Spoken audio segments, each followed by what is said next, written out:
Oh, why, hello.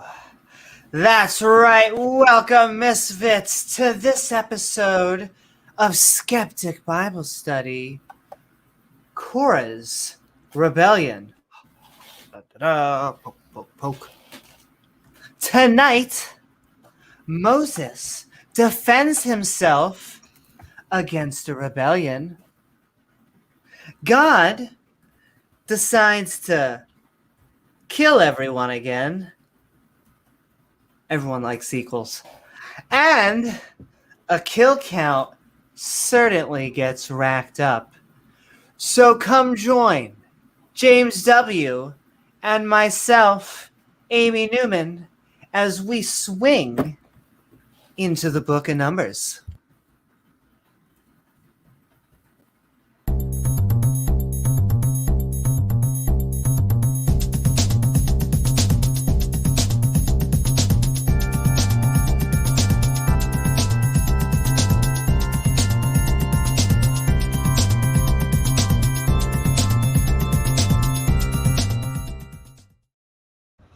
Well, if it's any number that God is really concerned with, it's his kill count, because that's true. Very near and dear to him. Because Well, and the funny thing is, Satan doesn't really come up until part 2, yet he has a much lower kill count than Yahweh. If you can count deaths in planets, you may be a supervillain. there you go. But yes. As many as there are stars in the sky. It's all the people I'll kill. Stars in the sky. But remember, if you just draw happy faces on the drowning, makes it so much easier to accept in Sunday school, Hebrew school. Come on, it's the fun drowning. The animals are happy in the ark, and there's no big boat full of animals with the giraffe neck sticking out, the brontosauruses and the pterodactyls and Tyrannosaurus Rex. Vegetarian, though, the T-Rex is Very vegetarian T-Rex, right. Mm-hmm.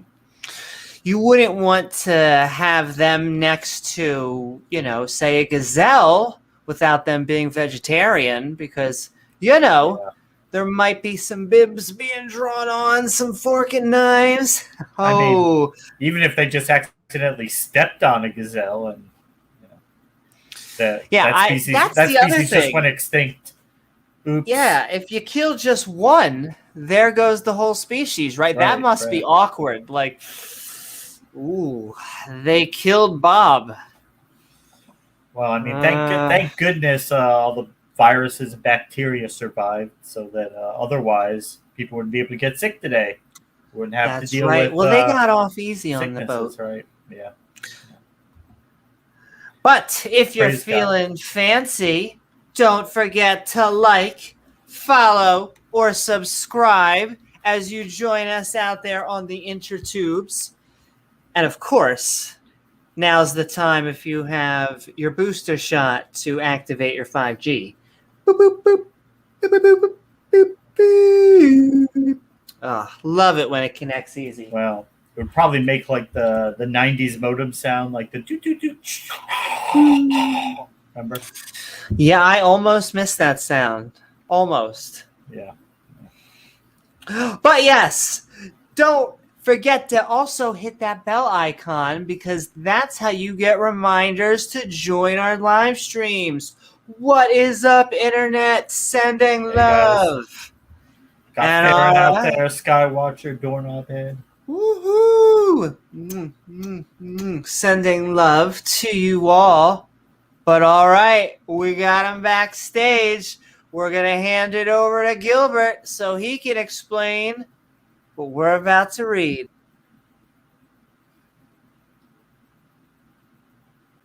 Some of you may be new to this abomination of a study. These schmucks begin by reading each episode's chapters along with the annotations on the side for funsies. The hosts are a tiny bit special, so don't mind if they butcher or replace everybody's name with something completely horrible or stupid. However, the gibberish that spews forth from their face holes will still be an attempt at reading this book from cover to cover, which I'm sure has tons of wisdom or an insight on whether we can or cannot put things up our butt.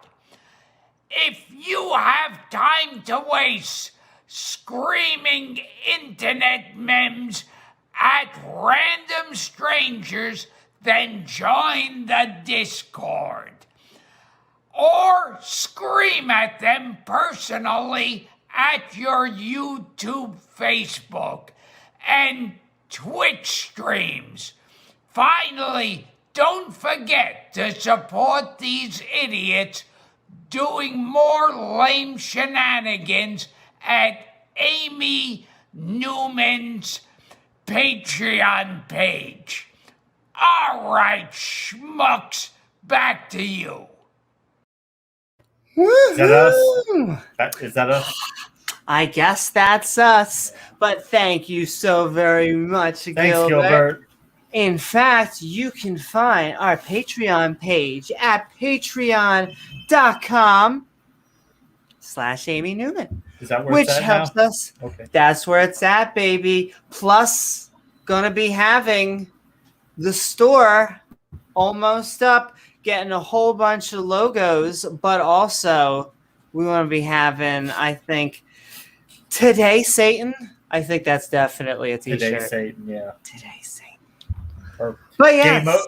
Game over, Jesus. Game over, Jesus. Game over. There you go.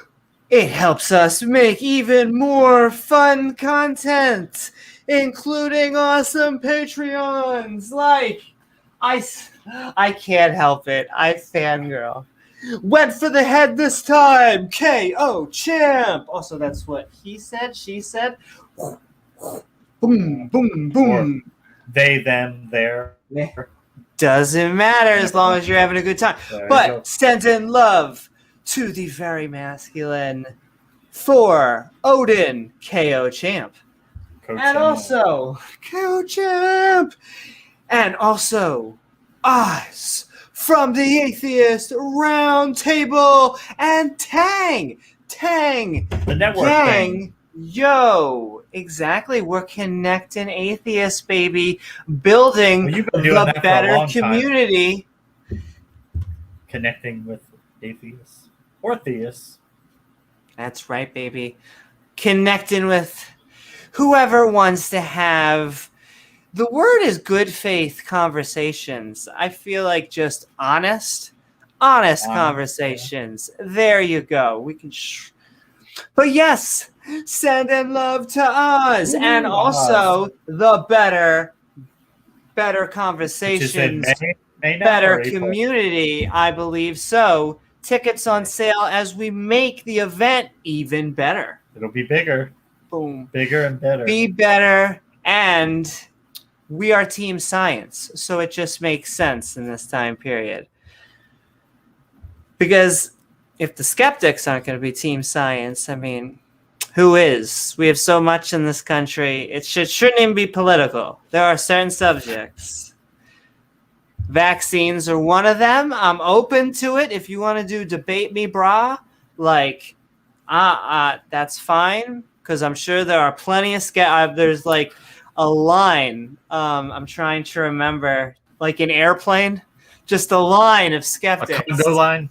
Yeah, that are just like, yeah, bring that on. Because no, vaccines are debate vaccine? Very simple.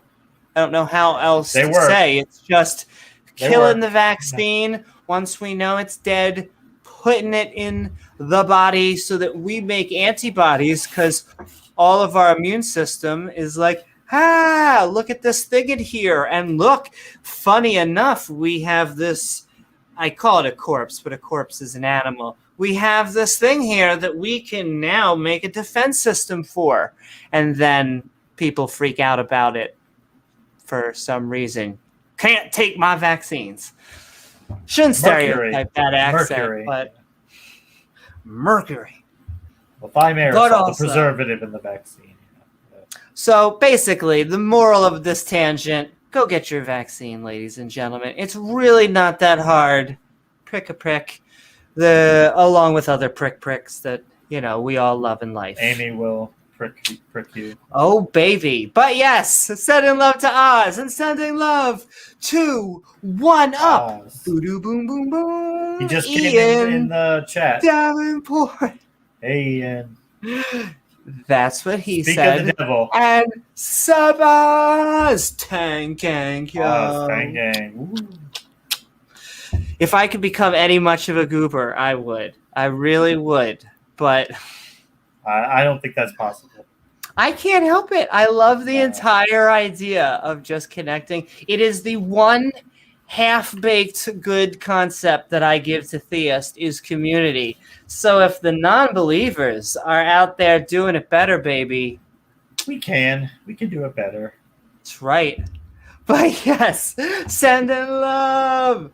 And also, when we're listening to all these creationist claims, no, really, the Kalam is a good argument. No, really. It makes us go.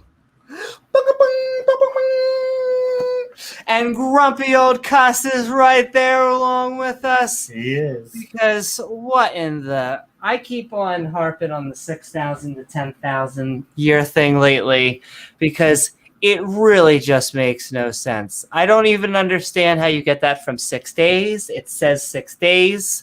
It says that a day could be as long as 1,000 years, I think, in certain things. It gets real vague, poetic, right? Yeah, it says unto the Lord a day is like 1,000. They're trying to say he's timeless, like time doesn't mean anything to him, because if you've been around forever, a day is nothing.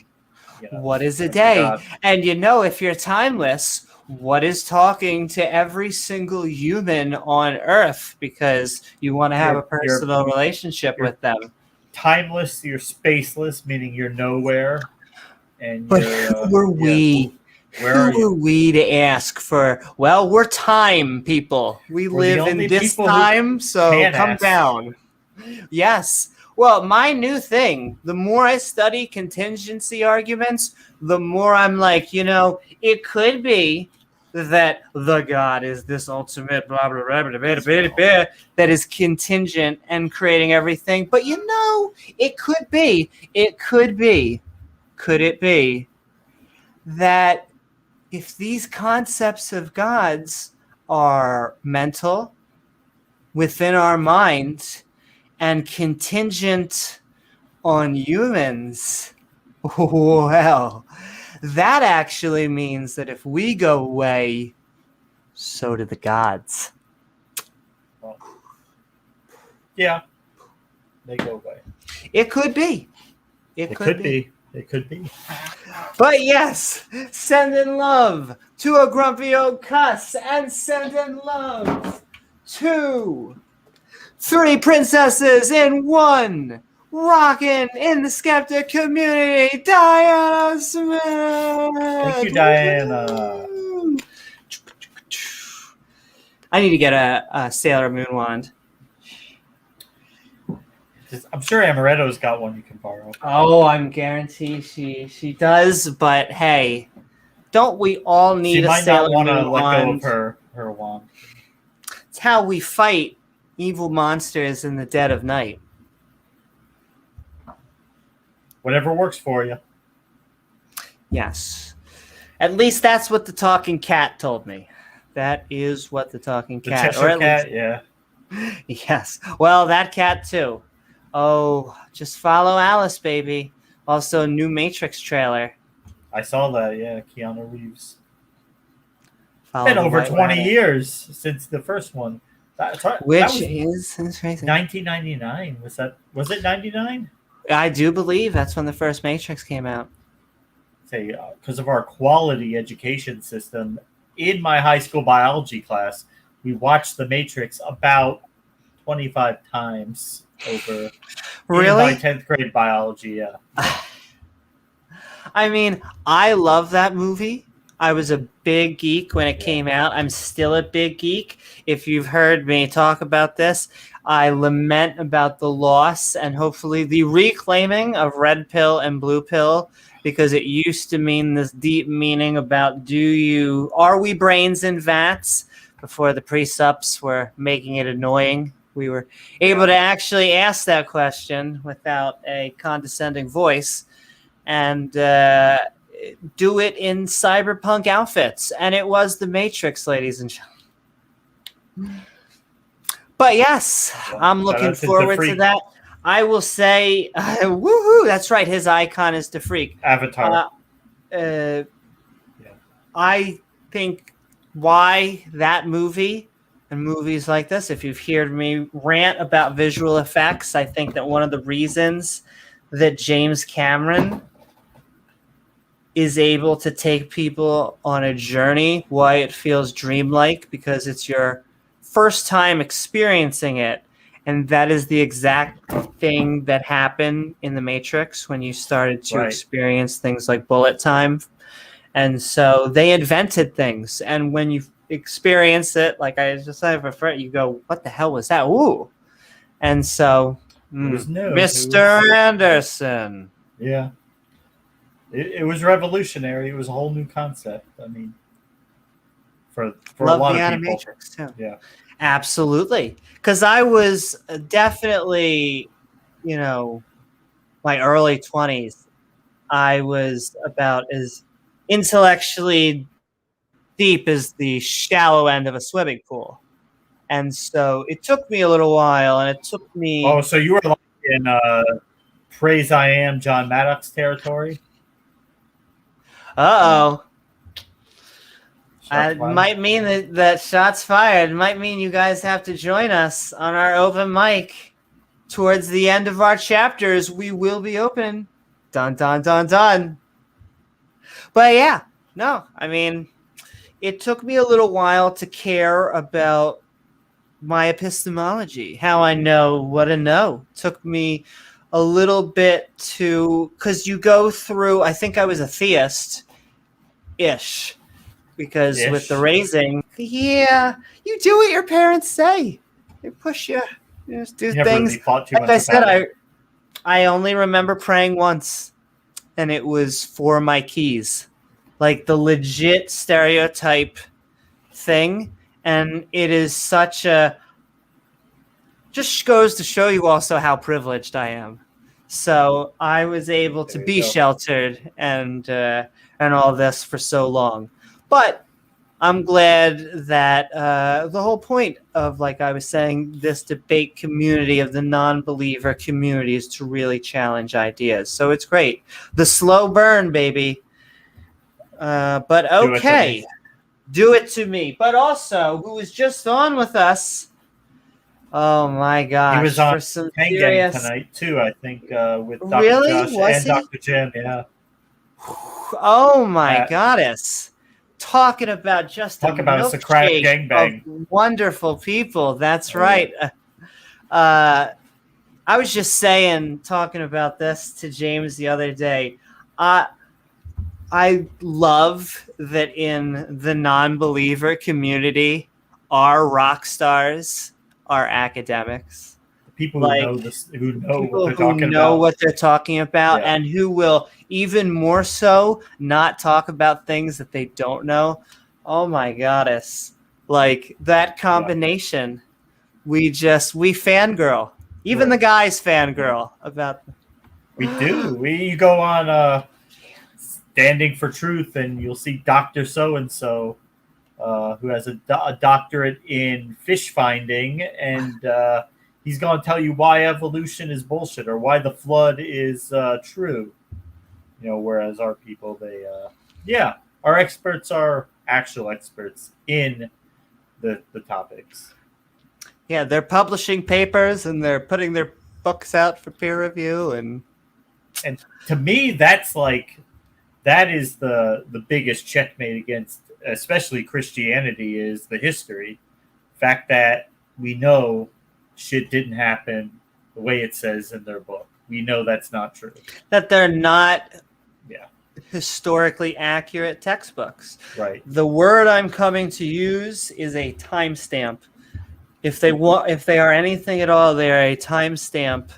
That's what she said, or he, of the time period of what that group of people thought. And in that way, they are good records of history. It is just not that giants become real just because the book says that the Nephilim existed. That's not how it worked. No. Nope. No. But yes, thank you for trying. Legends of giants all throughout history. That does not mean they're true. Oh, well, there were legends of dragons all over the world. Therefore, there must have been fire-breathing dragons at some point, right? No. Sorry. No, it means that people back in the day were creative. I don't even want to shit on them. Tons of great mythological structure out there and ways for people to pass on knowledge throughout the times. We really do not need to literally believe that there was a man that was 600-year-old and it's like a reality TV show. Tall.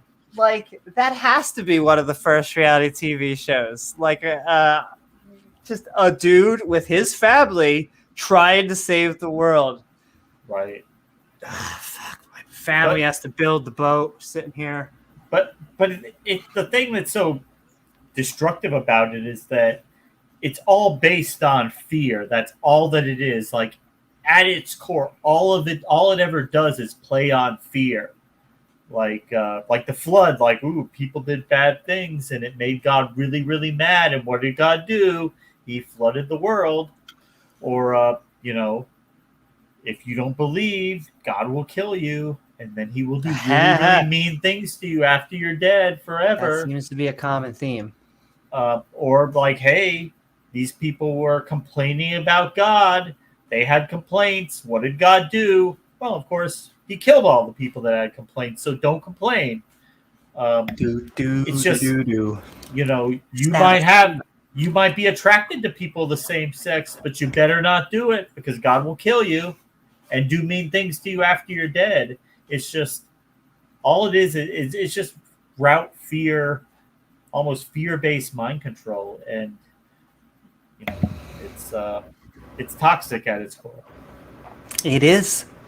It is at its best, like I was saying, it is a way for people to have a form of escapism.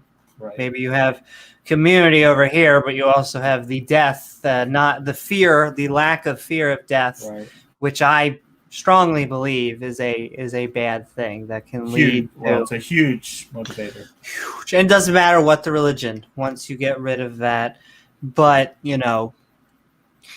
even putting that aside, just the in-group, the out-group, the superstitious element, once you accept one thing on faith, that how can you criticize other groups on faith or other people on faith?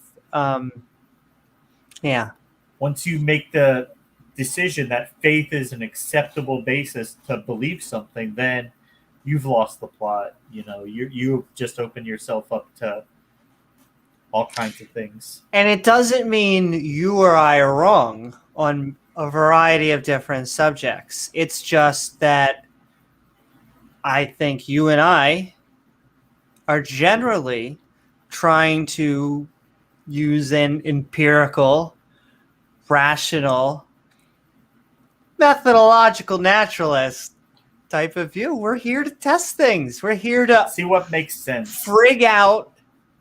Well, the general thing is, I can't. I fuck it and experiment. We're just here trying to see what makes sense, what's real, what's fuck around and find out. What's congruent with reality? Yeah, fuck around and find out. Yeah, it's generally just we're not locking philosophy, which is what they think that we're doing. It's just an element in hypothesizing, which can then lead to hopefully a testable experiment. In fact, not just love Pat, but like we're talking about, we are just asking love for empirical evidence. Sending love to Dale Pastel. Dale Pastel. Woo-hoo. But apparently, empirical evidence is off guard. What was that? Even T-Jump will tell you that philosophy alone can't get you really anywhere. It's just a supplemental tool, a way of rationing things, but that by itself, it doesn't get you anywhere. It's also a good springboard for thought experiments if you don't have an ulterior motive. Like, it is legitimately interesting to think of solipsism, to think about the problems of, I was going to say it elephanting all the way down, but really it's just interesting to think of things like the singularity. We can't look all the way back. It's a concept, yeah. All of these things, abiogenesis, all of these things. But to take that and say, well, can't really prove other people have minds. You just kind of have to assume that they do. So therefore, based on that, we can just assume an entire religion. No, that doesn't work. Actually, I switched. Abiogenesis is biology. Switch streams for a second. You should try to make the minimum amount of assumptions necessary. Yes, exactly. Best in show, is that you, Dale? Is that best in show? Woohoo! I think so. Sending love to Best in Show. Saw him at the debate. He's always around. The presuppositionalists, I think we have one less presupposition than they do, because we have, I think, therefore I am. We have the laws of logic, right, and then they have a God. So yeah, you should try to make the minimum amount of assumptions we need to think rationally and interact with the world. You have to make a few, but you shouldn't make ones that are unnecessary. Yeah. What do you think? I just don't understand the whole mind concept. That still gets me. They say it so breathlessly, oftentimes with little pushback, because the mind is right where our frontier of science is. It's where our biologists and neurologists are working on. And so, just like I was saying, with abiogenesis, that is where they attack, because they can't get rid of evolution, because evolution is a fact. Well, it has been factual. They can try, but it's not pretty. I feel bad, and that's so funny. That's so funny. As I say this, there was a good debate, sending love to both Mark and Jen, who I thought did a good job in their debates tonight. I wanted to be as partial or impartial as possible, so sending love. Got to hear all about the Murad. What is that word? Is it Murad? The monad. Monad. It rhymes with gonad, that's why. It should actually say the word gonad. Get you right in the monads. Right, along with the balls and shaft, that analogy that she kept making. Oh, let me tell you, I have tons of ball and shaft analogies for you, James, but we're sending love to not only I just never expected it to come up in a modern day debate. But we're also sending love to James. Is this like a thick earth to you? Uh, I don't know. Kinda, yeah. for the most part. Kind of looks round to me. I think Dave Gar and you and I must be some NASA shills. What do you think? Well, I don't know. Are they paying him as much as they're paying us? Well, I don't know. See, I've been trying to get on the George Soros waiting list. I don't know. These space lizards, they take too long. But I mean, you're born Jewish, so you should be like right up there on the list, right? I want to be honest with you. Full stop. Every Jewish conspiracy, for the most part, you have ever heard, like, is just wrong. Like, I'm not saying that conspiracies are not wrong. I'm not even saying that there are Jewish conspiracies that just happen. But I am one of the few people. I sometimes, when I was fighting with the frickin' Godwin's Law people for a long time, you get numb to it. It's like, what is even happening? Right. But yeah. Can't even believe those ideologies still exist, but we're sending love. But no. Sending love not only to Dave Gar, but these views, the flat Earth. I am still waiting for a non-theistic. Like, I'm still waiting for an atheist, the round earther. Because I'll tell you, it's not just the coincidence. Most of the flat earthers I've found have told me they believe because of their God. Like, it is either a biblical or a some form of creationist view. They're Muslim. I mean, most of the ones we encounter are Christian, but we do. Or New Age. Muslim. One or the other. Okay. Muslim, New Age. Esoteric. Wooful. Yes, but I haven't met the atheist, secular, non-believer atheist. Jen with her crystals or whatever. She pulled out something that wasn't a crystal. Hey, and Jen's round. Jen's around. She's a round earther, yeah. So, you know. A broken clock can still be right twice. And I feel bad tying it to theism. Okay, I understand that the theists are like, that is a cheap show. Amy, you're really gonna blow us in the thing. No, they deserve it. Well, it's just something I've observed. I didn't come. That's what she said, into the debate community with that mindset. It is something I've observed. I could be wrong, but yes, sending love to.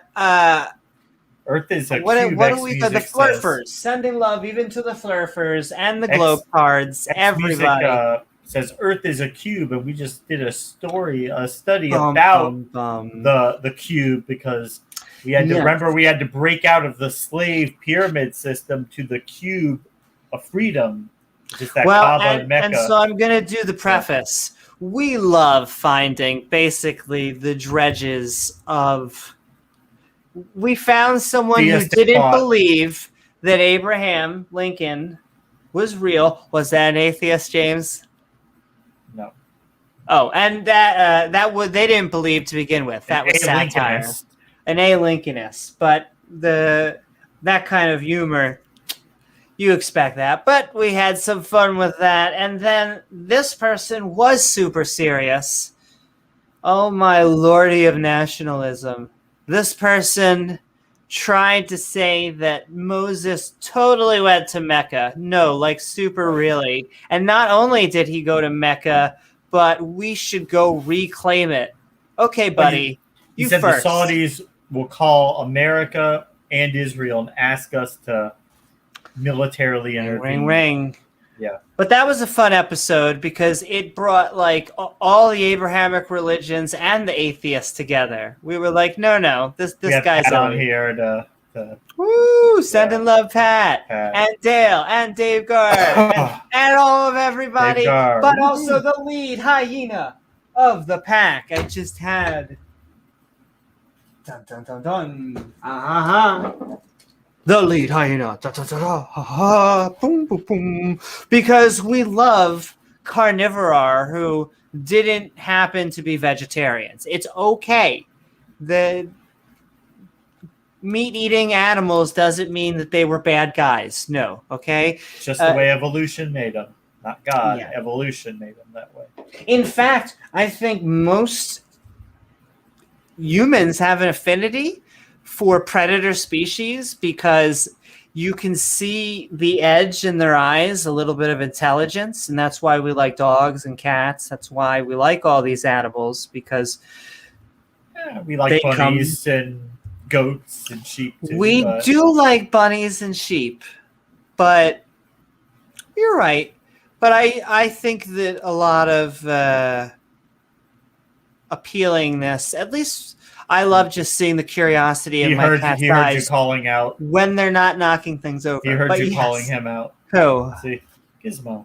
Gizmo? Oh, hi, Gizmo. Yeah, he just came over. Yeah. Cats, puppies, any kind of pets, even if they're your pet, you're walking on a leash. Yeah. Like Aberetta. Let us pray. Always welcome on the How about stream. Gavin down there?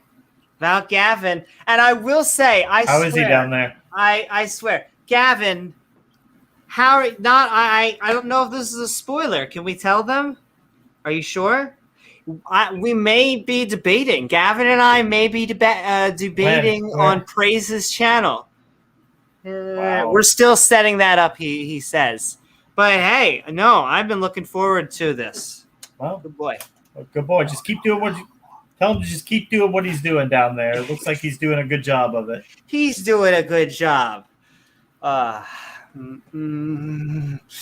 Hey, listen. We all have our ways to keep us happy while we're streaming, okay? Some of us have coffee.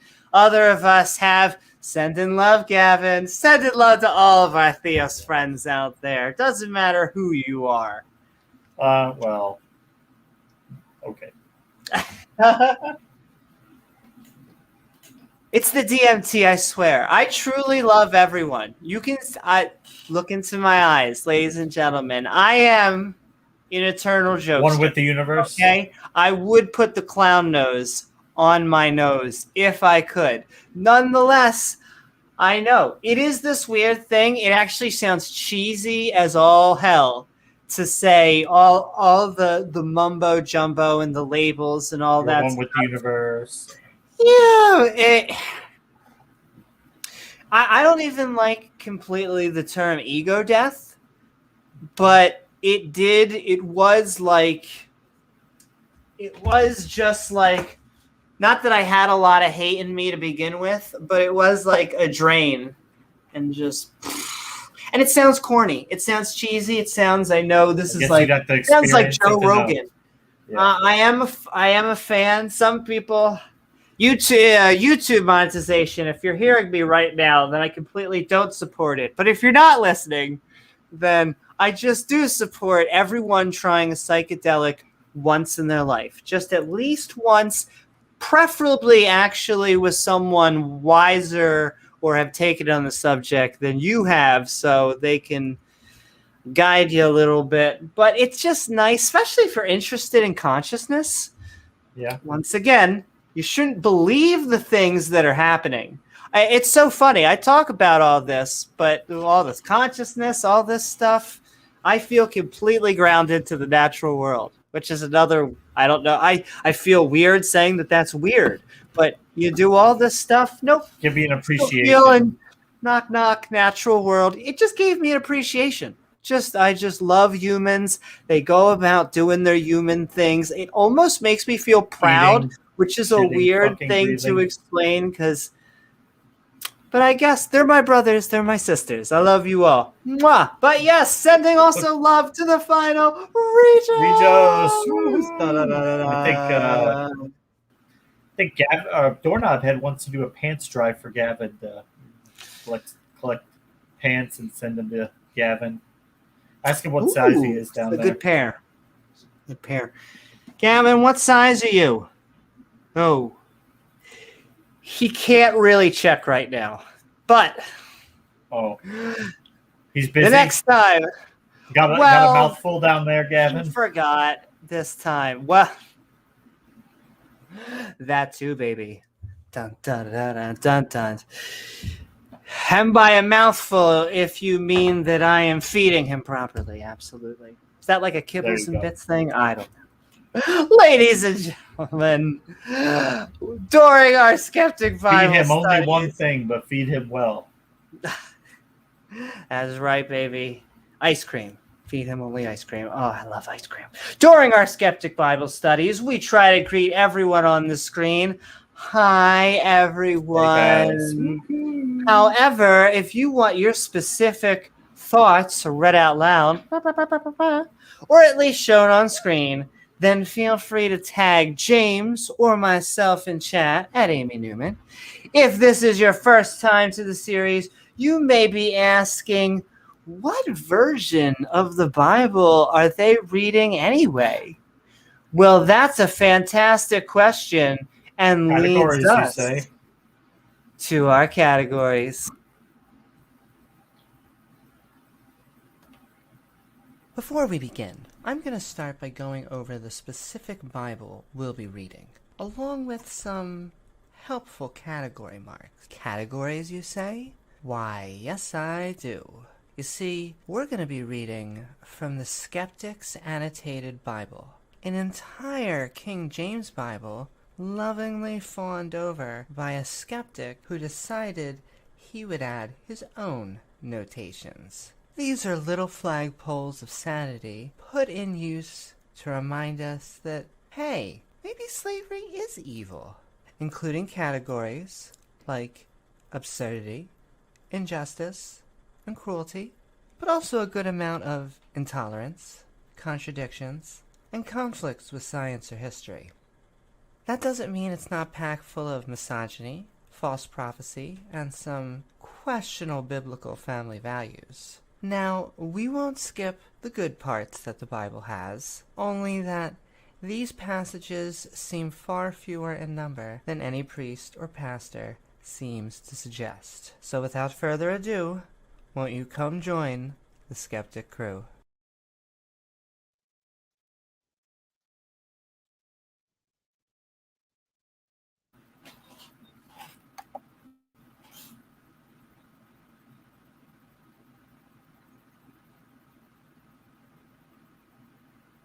Are you on mute, Amy? I can't hear you.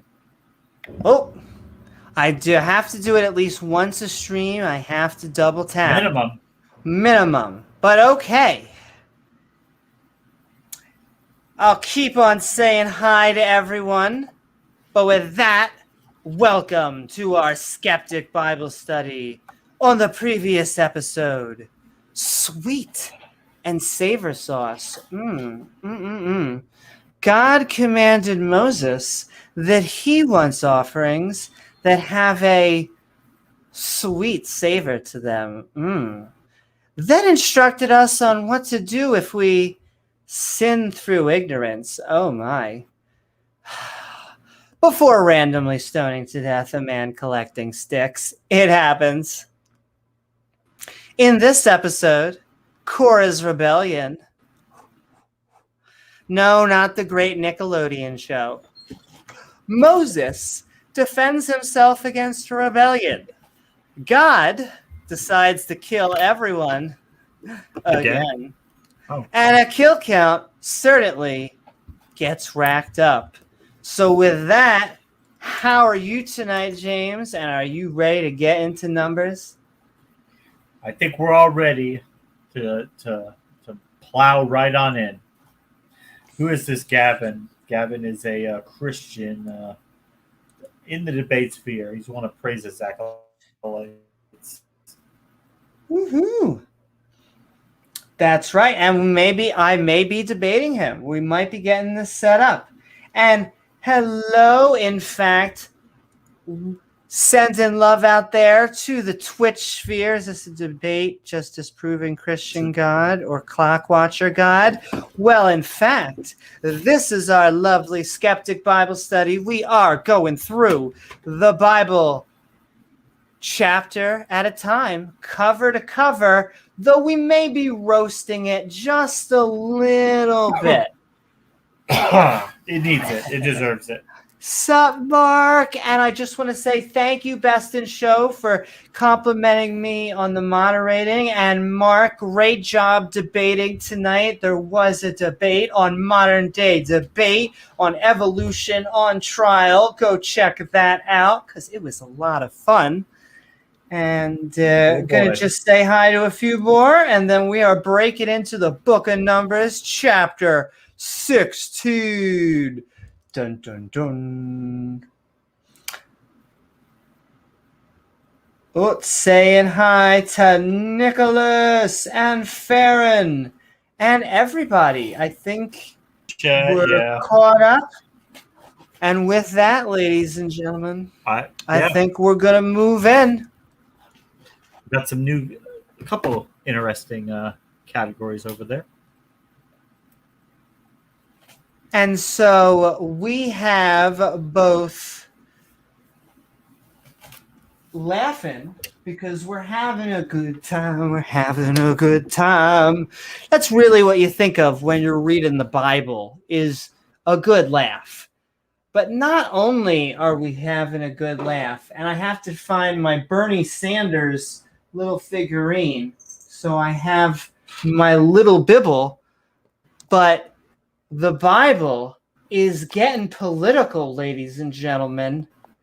Oh my. But not just is it putting the politics flag down. Oh, but it is going to have some very spooky.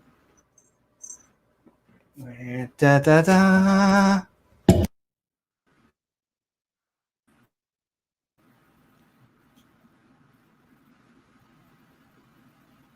I have to do my full Carrot Top crystal ball magic. It is a strong possibility. Yeah, that's what I thought. So with that, ladies and gentlemen, we are in the fourth book of the Bible because that's how we roll here. We are basically knee deep in the Book of Numbers, chapter 16, Korah's Rebellion. Once again, not quite as cool as the Nickelodeon show, but hopefully I feel like it's going to be action-packed. Woohoo! And all right. Now, we're just going to pretend that she got imported. That'll be way cooler. Was there a show? Now, Korah from Nickelodeon. Yes. So there was, oh my God. So we're going to make me fangirl. There was the Avatar. You could debate on whether it's an anime or whether it's, because it was made, I believe, in America, but it drew inspiration from that. But heavily mythic structure, fantastic series, and won critics and Jay got summoned by Satan and back. Won critics and what is it called? Audiences alike over. And then it had a semi-sequel, I guess you could call it, which was called The Adventures of Korah, I believe. And Korah was a kick-ass girl. And you can always tell when the writing is good because there's no, like, backlash. There's no, like, oh, my God, what is with this feminist icon? No. If you make your characters deserve their powers and their triumphs and all of that, then you'll bring the audience with you. And then M. Night Shyamalan kind of got a hold of the live action series, and it kind of did not go well from there. But nonetheless, the two cartoons are considered pretty fantastic. Shyamalan. So, a viewing. He Shalamined it? Yeah, he did. I mean, I'm a fan that he just tries things out, but yeah, it wasn't good results. You gotta make it fun. The lightheartedness was the heart of it. But now, nonetheless, the Book of Numbers, chapter 16. Now, Korah from Nickelodeon, the son of Izaharnanar, the son... Oh, Izaharnanar. Yeah, him. Izaharnanar. He's my neighbor. The son of Goku, the son of Levi's jeans, and Dathan, related to Dan, and Abraham, the sons of Elab, and on but not off, the sons of Pieta. Pieta, you're in here. Who knew? Sons of Dave Rubin. Took men. I don't think he was going to have sons, let alone maybe adopted. Yeah. Also, I love how people keep on revolting against this god. Like, what the hell? I would almost say literally, but we're not up there yet. Yeah, we got a little ways to go. That's right. Legend of Korah. Fantastic. She's being imported. And they rose up before our main man, Charlton Heston. Gosh darn it. It's always got to be something. Can't be easy. With certain of the children of Israel...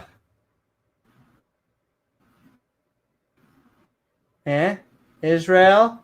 It's like waiting for Gak. Shmishmael. Thank you. Shmishmael. Can you hear me? Yes, I can. 200. I don't think my connection is very strong tonight. Oh, yeah, it happens. 250 princes and princesses of the assembly. Oh, good. They're collecting. Famous were they in the congregation, men of the renowned. Oh, these were the super famous dudes. And they gathered themselves. The 25-foot tall dudes, too. Oh, my. Did they have 15-foot long? And they gathered themselves together against Charlton Heston. Oh, my. Oh, boy. And against Aaron Ra. And said unto them, ye take too much upon you.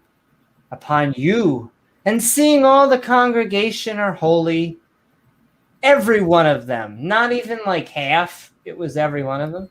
And the Lord Bob is among them. Oh. Wherefore... Okay. God's here? God's here. God is here? Okay. Well, it's so funny.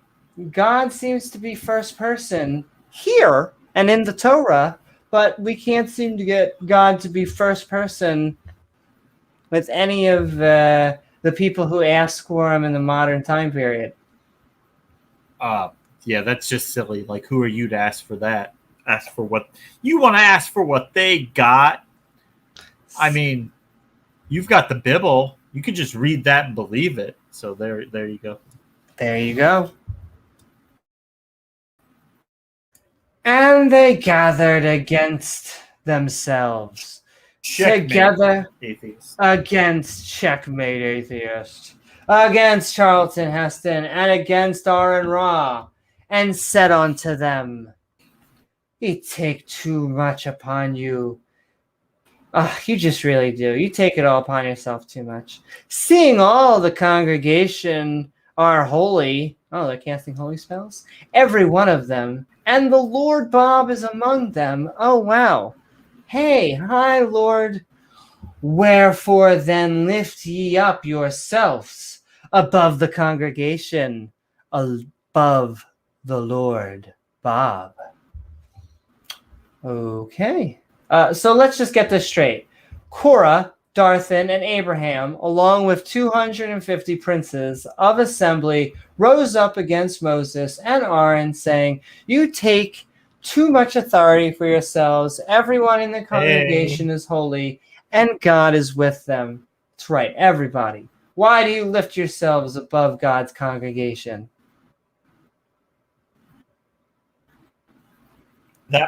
Okay.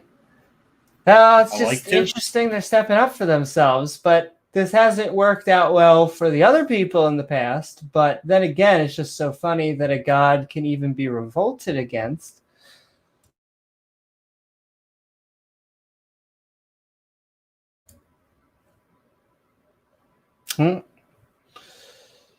James may be getting summoned by Satan, but that's okay.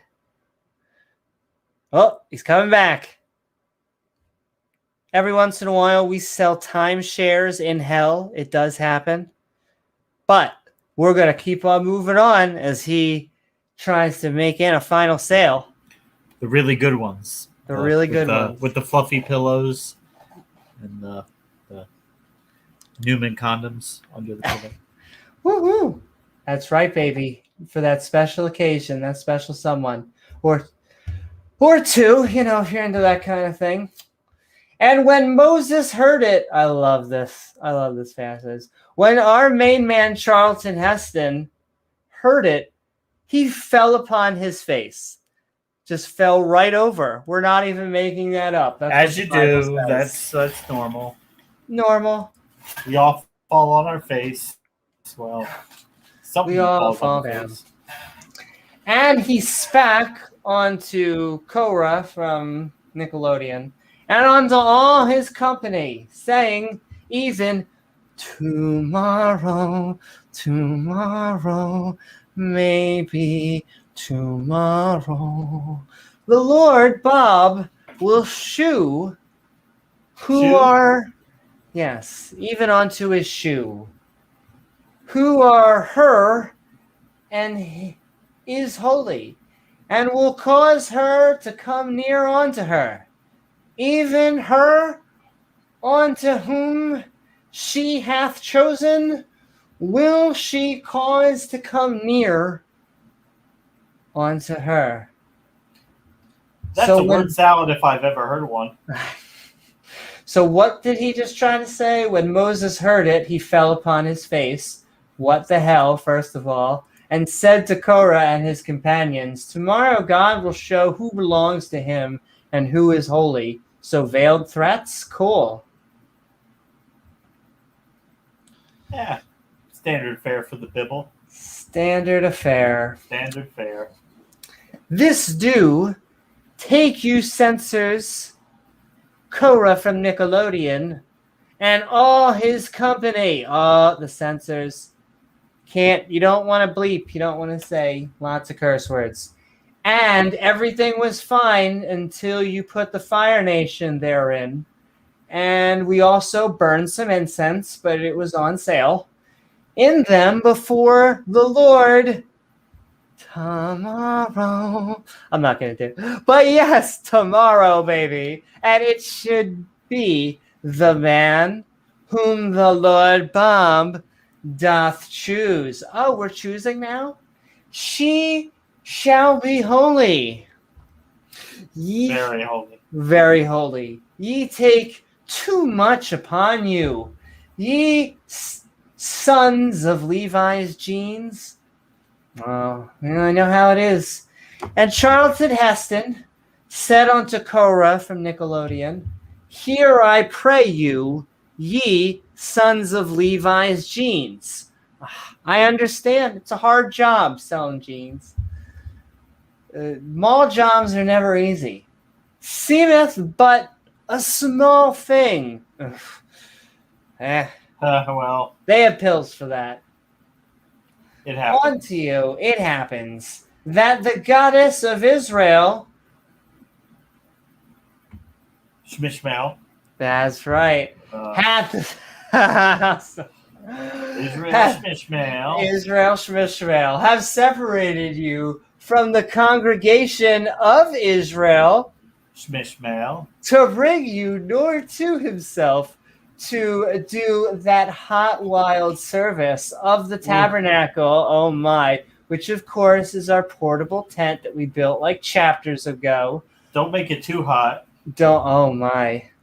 Of the Lord Bob, and to stand right before the congregation and to minister all over onto them.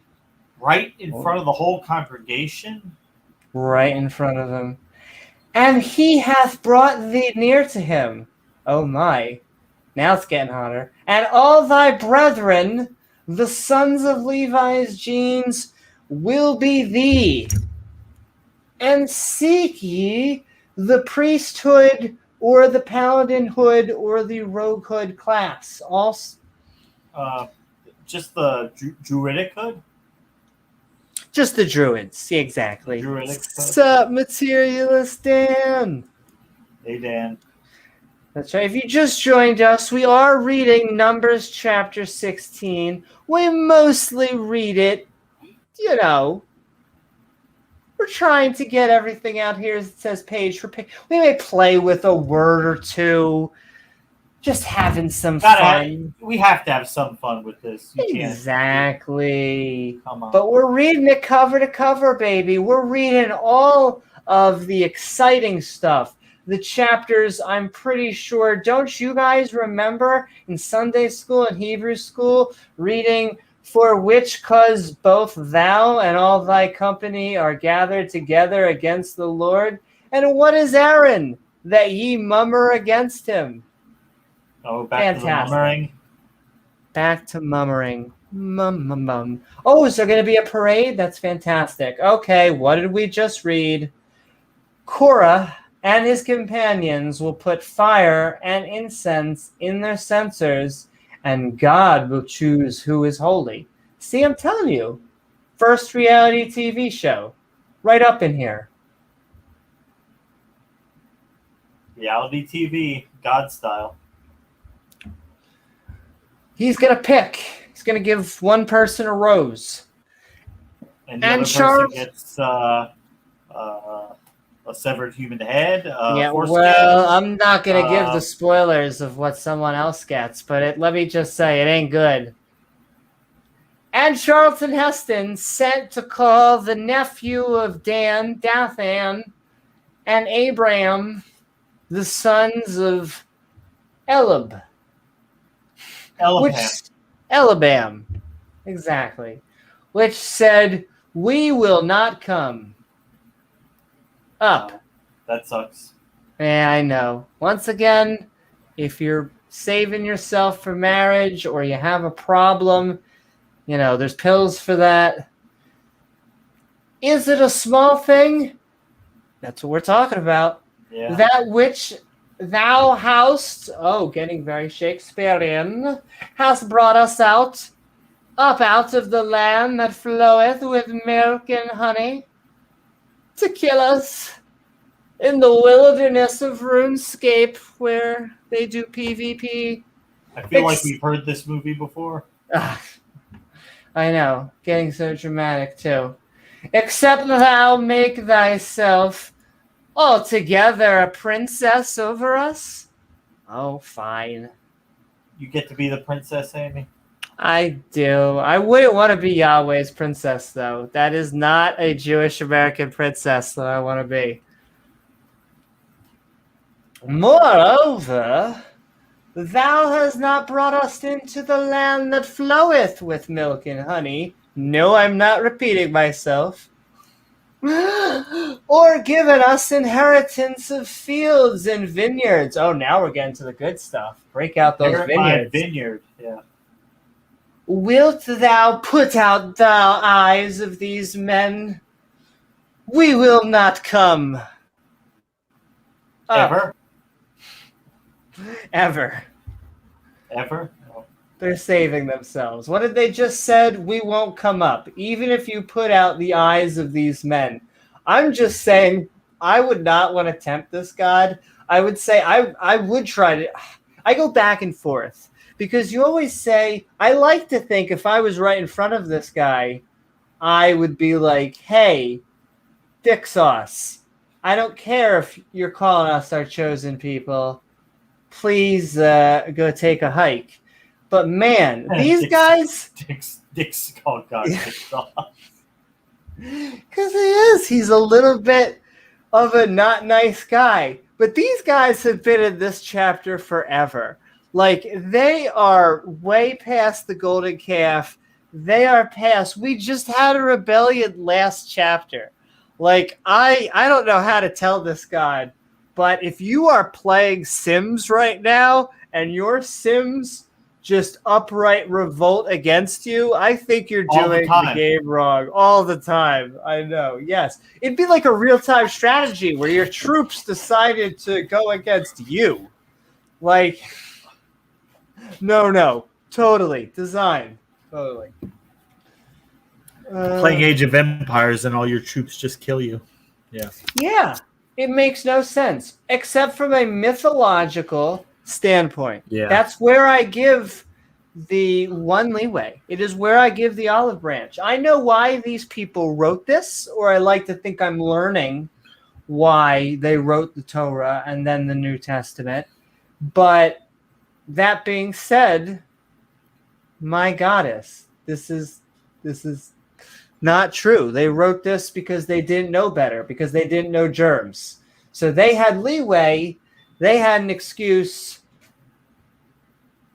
People these days. And I will say, the Jews, for the most part, as I squeak, know that this is not literal. They will tell you. They'll be Don't like, say that too God. loud. Don't let Sunflower hear that. No. We love all of our theists. They can tell us, come on. Tell us where we're wrong. We love it.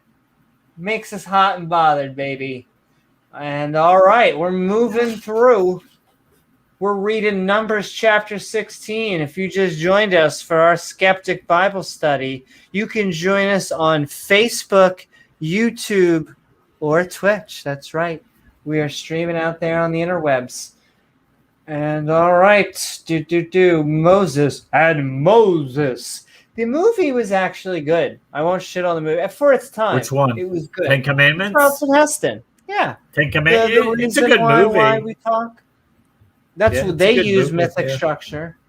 It's a good story. I mean, the only problem happens when you try to bring it into reality. Then it all goes totally wrong. But they don't talk about someone in chat. Please correct me, because I remember watching that movie. Did they harden the Pharaoh's heart in the movie? It's certainly not apparent in the movie that that's happening. Because to my I believe that most Christians and Jews, not most, many Christians and Jews have the same view of that story the way many Christians have a Dante's Inferno view of hell, when a lot of hell really isn't that way in the Bible. But, it becomes the narrative because that's the meme that catches on. And so the painting's pretty. It works. I don't like the threat. I don't like threats from deities, but, At least they're idle threats, though. That's the only consolation. Yeah. Well, all the threats happen when you die. Yeah.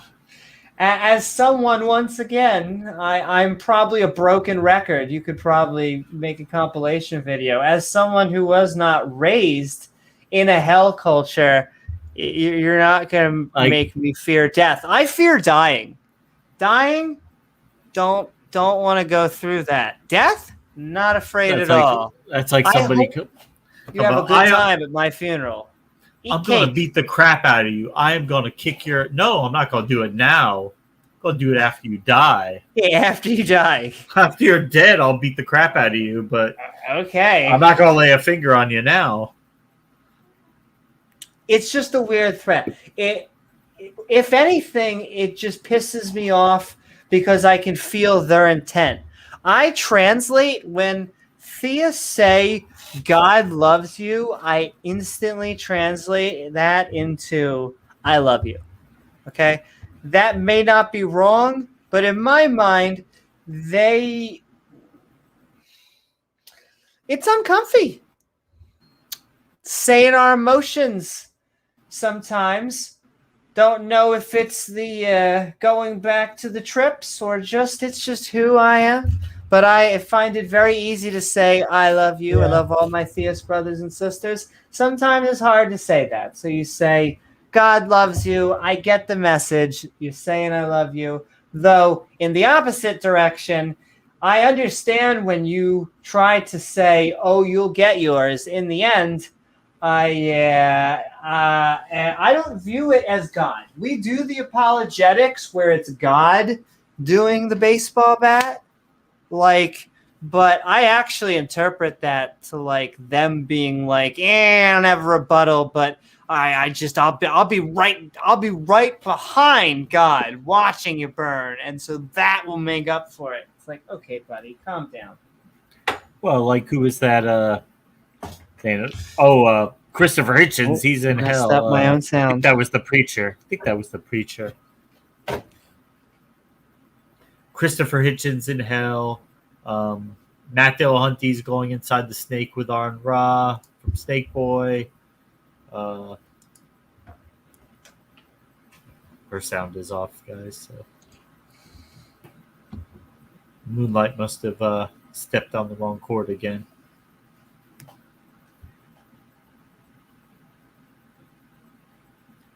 Did you go in the snake, Amy, with Aaron Ra? You went in the snake. That was our good buddy, the preacher, who now is making his rounds. He was on the Raging Atheist last week. I think they actually are doing a part 2. I saw something about that. I don't know if Oz was going to be on because Oz, you back? I'm back. My goddess. Moonlight again? No. This was definitely me. I was Newman. Focus. I gesture and I knock. I'm so not used to this. This is a wireless headset, but my wireless headset died, and so now it's corded. Oh. And so, Newman, man, focus. oh man, focus. Man, I'll tell you, Darth. I was just listening to him with Dr. Josh. Great stream. Dr. Josh is just so calm, but that dude, I don't even want to give him, we won't even say I just don't like one-sided conversations. They gotta be back and forth. It's always fun to see how long you can do the tennis balls, though, but but sending love to Dr. Josh, who is the man. He but definitely okay. is. We are reading Skeptic's Annotated Bible, which is a version of the King James Bible. We are in Numbers chapter 16. We'll get to the end of this chapter and then switch into the open mic. But Moses, God, rebels, everybody's not having a good time right now. No one's happy right now. Not even God. This is like a weird thing. Is he ever happy? I mean, it would be impressive. I mean, he's for a deity, never really happy. The only time he was happy is like right after he made everything. When he kept patting himself on the back, telling himself what a good job he did. Such a good job. I made everything, and I looked around and said, "Yeah, good job, me. Good job, me. Oh. Good job, me." Like I did. Thank you. Yeah. Thank you so I would like much. I would like to award myself the Best God Ever trophy. I want to thank me, and also me, but also me, and for making this possible. Me, yeah, and my mother. Oh wait, no mother, no father, but I am the father, and I'm the son. I'm my own son and my own father. I won't explain to you how that works, but I'm still the man. It all makes sense, James. Just gotta not think about it. But okay, we're gonna keep on moving down. Moreover, thou hast not. Oh no, we got to the no. I was about to say, did we get to the annotation? But I don't remember eyes of these men. No. Well, no, we did because I changed it. Changed it to women, right? Milk and honey. You're thespian. Second, milk and honey, and then I said, "Come." We all had a good giggle, a good chuckle, and all right. But I will say, I do have to read this sentence one more. Wilt thou put out the eyes of these men? We will not come up. That is the maturity level of this podcast, ladies and gentlemen. Listen, Amy, not in the guy's eyes. They don't like it. You want Not- to shoot that's it what it somewhere says. else. Shoot it somewhere Anywhere else. else. They don't like it in the eye. If God has tits, I'm going to assume That's Go going to be for the target. that's the target. Okay. I wish we had like a blasphemy counter. Just makes me tingle. Oh. You atheist in your How often fedoras. we blaspheme on this show? It warms the non-believing heart. Though I will say, in all honesty, this God, we do the giggles, and this guy is just not a good guy. So I think it evens out. He deserves it. He earns it. He deserves the roasty toasty. And Charlton Heston was very wroth. He was wrothing all over. And said unto the Lord, Bob, respect.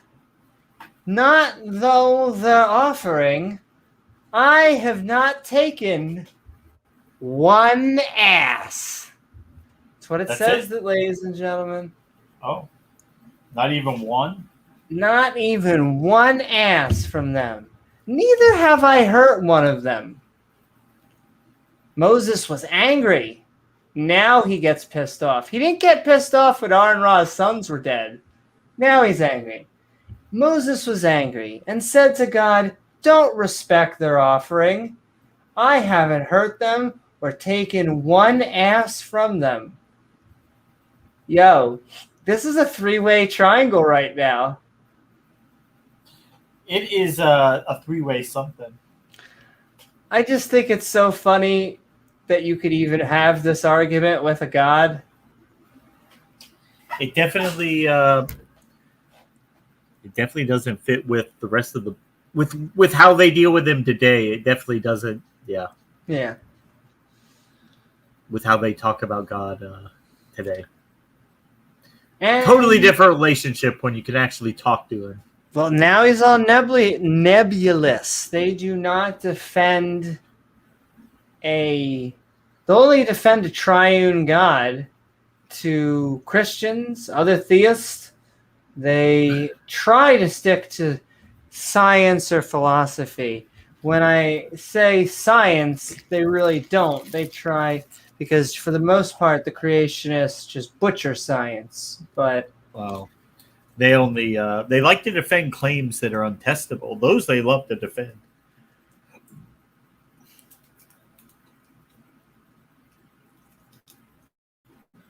And okay, moving right along. And Moses Charlton Heston said unto Korah from Nickelodeon, from Avatar, Oh, grab the skull. be thou and all thy company before the Lord Bob, and they and Aaron Ra tomorrow, maybe tomorrow. Maybe tomorrow. You're only Ken Hovind away. Only Ken Hover. Only one. Just buy my 1.7 RPM. It's actually a 15-foot whale. And take every man. 25,000 slides. My entire collection on a thumb drive. I like thumb drives. They're nice and compact. You can store them just about anywhere. Oh, my. Anywhere, you say? Well, I don't know, Amy. Where do you like to keep your thumb drives? Well, I can tell you where I like to put my thumb. Anyway, Numbers chapter 16, and take every man his censer and grumpy old cuss. Grumpy old cuss. And put incense in them. What? And bring ye. In grumpy? In grumpy. We're putting incense in grumpy.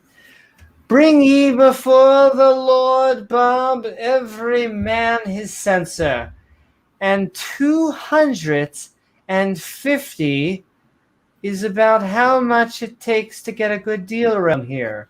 Censers, thou also, and Aaron Ra, each of you, take her censer.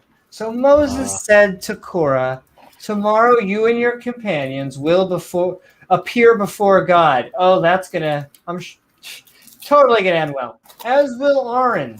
Each of your 250 men will put incense in his censer, and Aaron will do the likewise. Cool. And they took every man his censer in his hand. Did they have a censer in his hand? And put the fire nation in them. And they laid incense therein. It was a fantastic smell. It was vanilla. And stood in the door of the, very good, if there's a tornado warning, of the tabernacle, of our holy tent, of the congregation, with Charlton, our main man, Charlton Heston. And, Charlton Heston. His trusty sidekick. Like Captain Harrison Proctor. Exactly. So tomorrow, you and your companions will appear before God. Each you'll put 250 men and put incense in his censer. And Aaron will do the likewise. And they did that. You know. Okay. Cool. I mean, aside from Aaron Robb constantly planning funeral arrangements for his kids, it's nice that he has other time to do anything else. This is right on his schedule.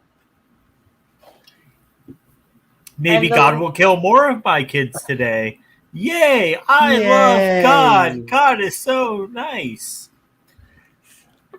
Thank you for so much. I know he doesn't tend to give out a lot of love. The love doesn't seem to be in high supply with this God, even though they tell us he's all loving. And I mean, I guess his love is, hey, he didn't kill you yet, so therefore, hey, don't be complaining. You want to complain? Well, exactly. He can fix that. Oh, can he fix that? But no spoilers. Let's move forward. And the legend of Korah gathered all the congregation. Come on, guys. Come on. And I say guys because it probably wouldn't have been girls. I mean, they would have been busy doing girl things. Yeah, exactly. Against them, onto the door of that hot, sexy tabernacle of the congregation. And the glory, oh my, the glory of the Lord Bob appeared. Imagine unlike Amy's he tabernacle. does to the atheists. Amy's tabernacle, just a wall full of glory holes. That's right, baby. But I don't get it. Why is he appearing? Appeared. This is not fair. Appeared. James, what does that word say? What does the word say? Yeah, if you... It says, and the glory of the Lord appeared unto all the congregation. Yeah, exactly. That very specific highlighted word. Yes. He showed up. Appeared. He manifested. He appeared. That's all I made his care existence knowable and visible. He became part of reality, entered time and space. He had physical matter. I don't know. I mean, this is a Thanos moment. He got on his knees and he serviced the elders. But it just pisses me off. Yeah. Whenever we ask for empirical evidence, they just say, oh, tighten your fedora harder. But he appeared for others. But, and here's the thing. It's not just for the prophet. It's unto all the congregation. He appeared for everybody. Not just Moses and Aaron. Not just the Apostle Paul. Not just the disciples. The whole congregation. No problem with free will or whatnot. He could make an appearance because he could. Because. And if that meant he had to judge people harsher because they knew, because that's one of the apologetics you'll get. Well, Amy, if he came to you and you knew that he was real, he would have to judge you harsher because then you would know. Well, no. Yep. Okay. That's no problem for him. He will judge people however he wants to judge them.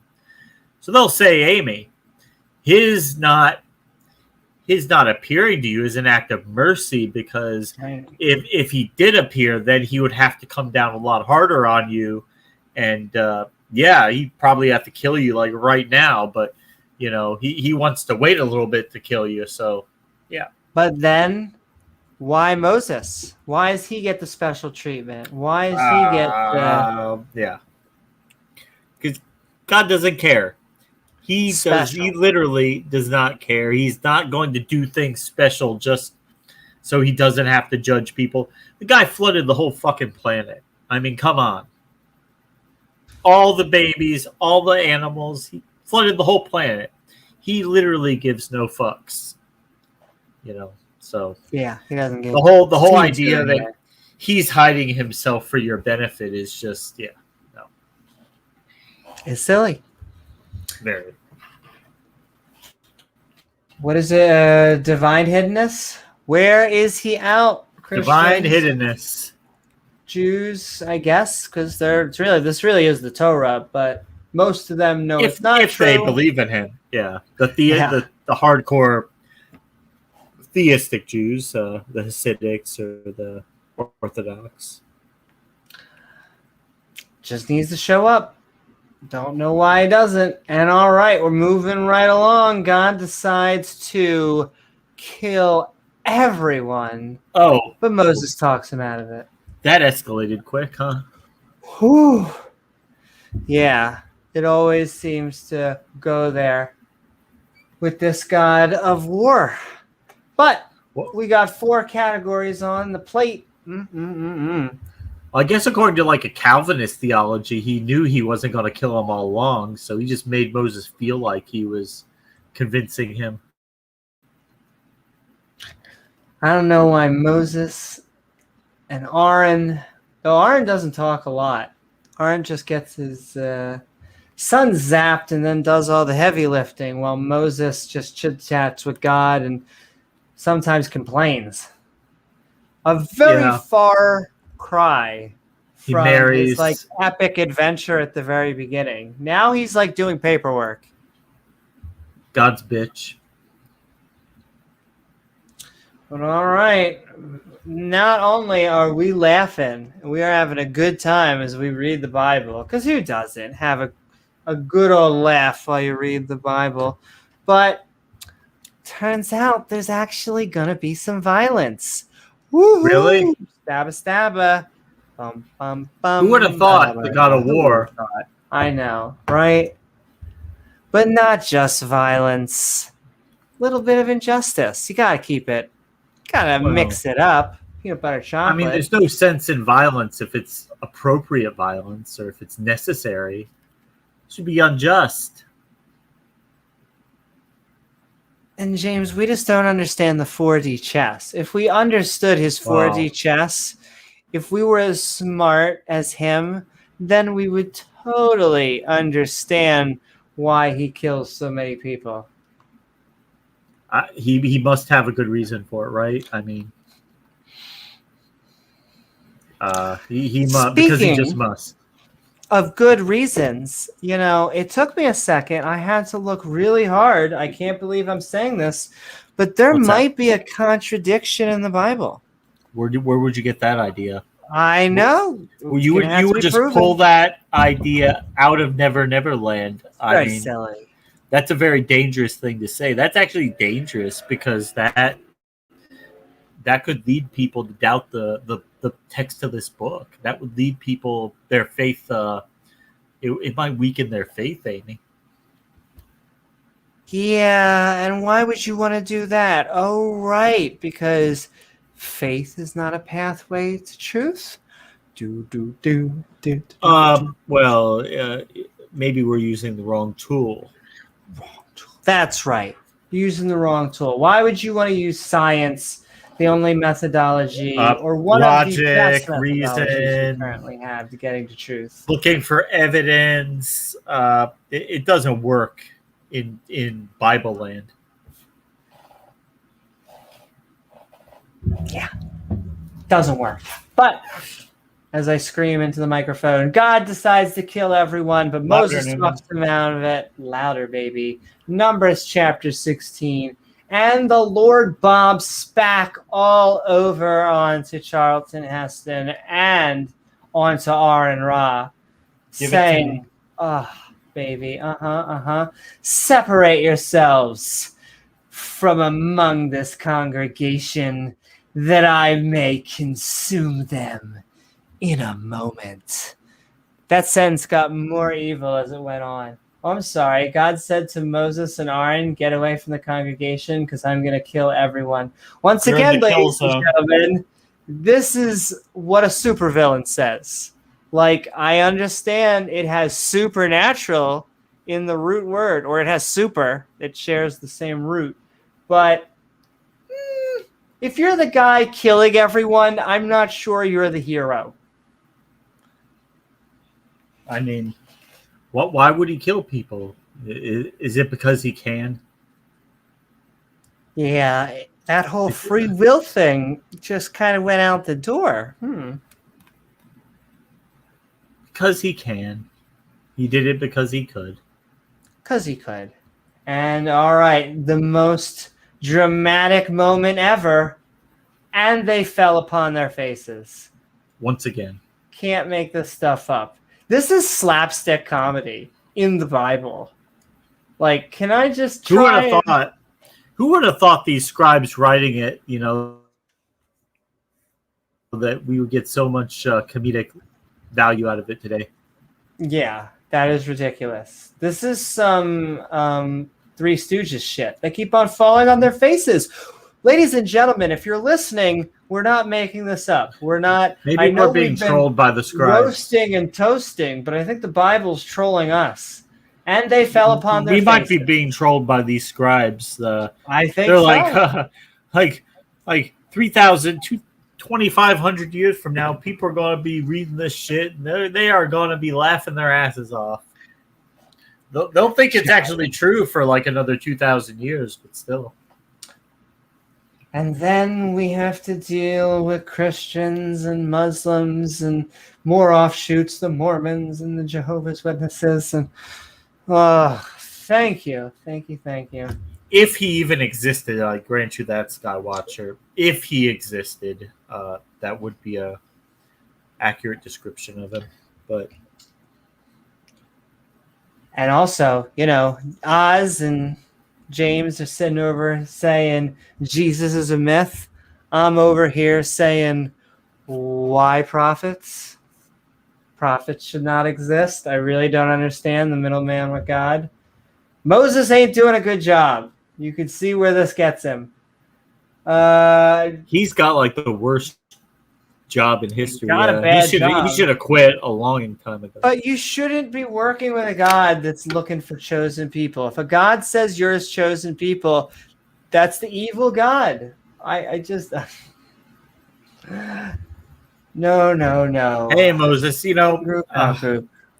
I know that these are my people, and yeah, I've kind of just been ignoring them, letting them be slaves for like 500 years, but they've been bitching and moaning. So all right, I'm gonna break them out. I'm gonna get them out. But I'm gonna have some fun with Pharaoh first. So I just want you to be a part of that. Will you be part of that, Moses? Are you on board? Oh, you have a stutter, so you don't speak very clearly. So instead of fixing your stutter, which I could do, I'll just allow you to bring your brother Aaron along. There you go. Praise God. Praise God. I mean, think about that. When Moses complaining like, hey, I'm not a good speaker, I have a stutter. God could have just fixed that, but he said, yeah, that's true. Nah, you're still not going to be able to talk right, but I'll let you bring your brother along for shits and giggles. It'll be fun. It'll be fun. I'll get to kill some of his kids too. Yeah, I would not trust your kids next to Yahweh. He doesn't have a good track record.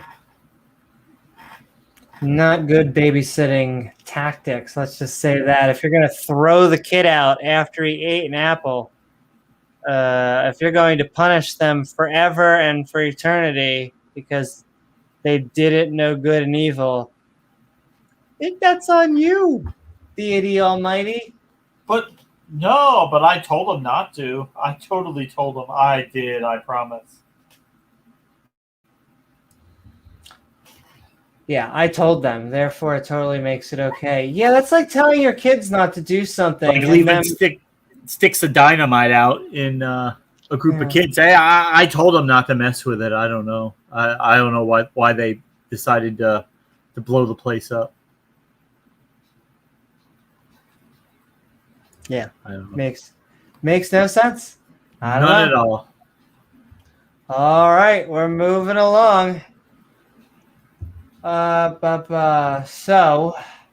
I think it was then they fell upon their faces and said, Again? "Oh goddess, keep on falling." Yeah. At this point, the NFL's concussion protocol would have been taken over. They should be playing with pies. Like, they are basically clowns. They keep on falling on their faces. And said, "Oh, goddess, the goddess of really nice top shelf spirits of all flesh, shall one man sin, and wilt thou be wroth with all the congregation?" And I would not call this top shelf spirits. I would call this like skull vodka. Skull vodka, baby. Skull vodka, yeah. So, and Moses and Aaron fell on their faces and said, "Shall the God of the spirits of all flesh be angry at all of the congregation because of one man's sin?"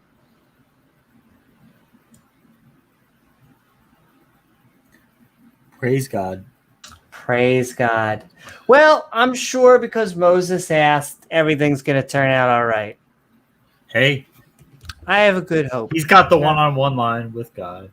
Exactly. He's got the one-on-one. And so we're going to move on to our next section in Numbers chapter 16. God kills Korah and his companions. Woohoo! Okay. Of course.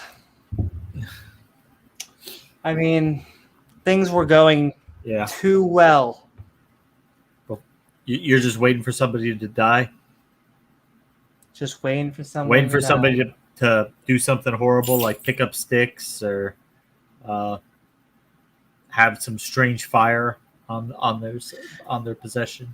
James, you're gonna put some strange fire in front of me. But well, I have what something even worse. I have some baking powder, and I'm gonna sprinkle some into some dough, and it might cause that dough to rise. James, don't be mad. Don't be mad, God. You leaven that bread. I leaven your tuchus. Okay, that's how this rolls. God, don't be a dick. Yeah, God missed that. Don't be a dick. Speaking of which, violence. That's our first set. He just erased the don't and it just says be a dick. And then he's like, yeah. But not just violence, because it's the peanut butter chocolate of what we've been talking about. Yeah. Unjust violence. We got to bring in those judgment calls. The judge is on meth and he's what's the word I'm looking for? Psychotic. He's got schizophrenia and he's on meth. What a combo. Well, our God is an awesome God.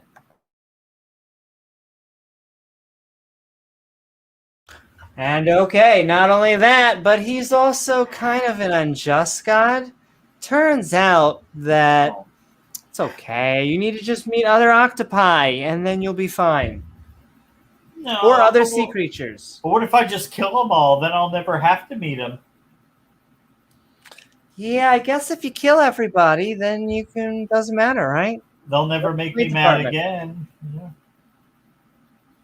And then last but not least, I can't believe I'm saying this. This may be the first time we've come across this section. There may be a contradiction in the Bible. Listen, Newman. That's I can't believe I'm saying it myself. Have you been diagnosed with ADD? Yes. Oh, well, okay. Maybe that explains a few things. But seriously, all things a contradiction. How long have we been doing these? Could never happen. Yeah, How long have we been doing these? I honestly think we've been doing this for so long, and this section, a contradiction hasn't come up in the entire Bible so far. So I think it's probably the skeptics, the non-believers. The preacher, remember, he would spend 18 hours a day reading this book, and he never found any. Yeah. Oh. Yeah. And all right, move it in. Ho, ho, ho. Is that what you tell him before? That is moving in to the ho, ho, ho's. But God kills Korah, the legend of Korah, and his companions. It was a good first episode. And the Lord Bob spat all over onto Moses, our main man, Charlton Heston. Oh my. Saying, speak unto the congregation, all 5 of them, saying, get ye up from the tabernacle of Korah, the legend of Korah, our main man, cousin of Dan, Dathan, and Abraham. Sure. And Moses, our main man, Charlton Heston, rose up early in the morning, and went on to the cousin of Dan, Dathan, and Abraham, and the elders of Ishmael, followed him. You beat me to it. God said to Moses, say this to the congregation, leave the tabernacle of Korah, Dathan, and Abraham. And he spat all over onto the congregation. Oh, goddess. I know. Okay. Saying, depart. I'm going to be dramatic. Depart from me, ye who spend all day on your knees. Oh, my. I pray for you from the tenets of these wicked, wicked men, and touch nothing of theirs, lest ye be consumed in all their sins. I mean, that just sounds like a good night, but okay. Sure, okay. Amy's like, I'm ready for more. Moses said to the congregation, leave the tents of these wicked men and don't touch anything of theirs, or you will be killed for their sins. How nice. Moses is running out, Amy's running in. Woohoo! So they got up from the portable tabernacle of the legend of Korah, cousin Dan, Dathan, and Abraham. Lincoln. On every side, Abraham Lincoln, that's right. The cousin of Dan, Dathan, and Abraham Lincoln came out and stood at the door. He came out? Oh, wow. Came out. That's not a safe thing to do in the Bible. Fantastic. That's not safe in the Bible. I know. 2,000, 3,000 or plus years ago, you go, Dathan and Abraham and their wives. Uh-oh. Well, that makes things awkward. Yeah. And their sons and their little children. What does that even mean? Gosh darn it. Where's the preacher when you need him? And Charlton Heston said, you need to sign me a bigger contract. It's okay. I know. You're taking all out of my cold, dead hand. Out of my cold, dead hands.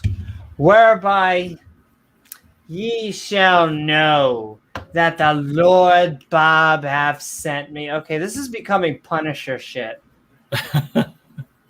To do all these works, for I have not done them of mine own mind. You didn't? Who did you do them of?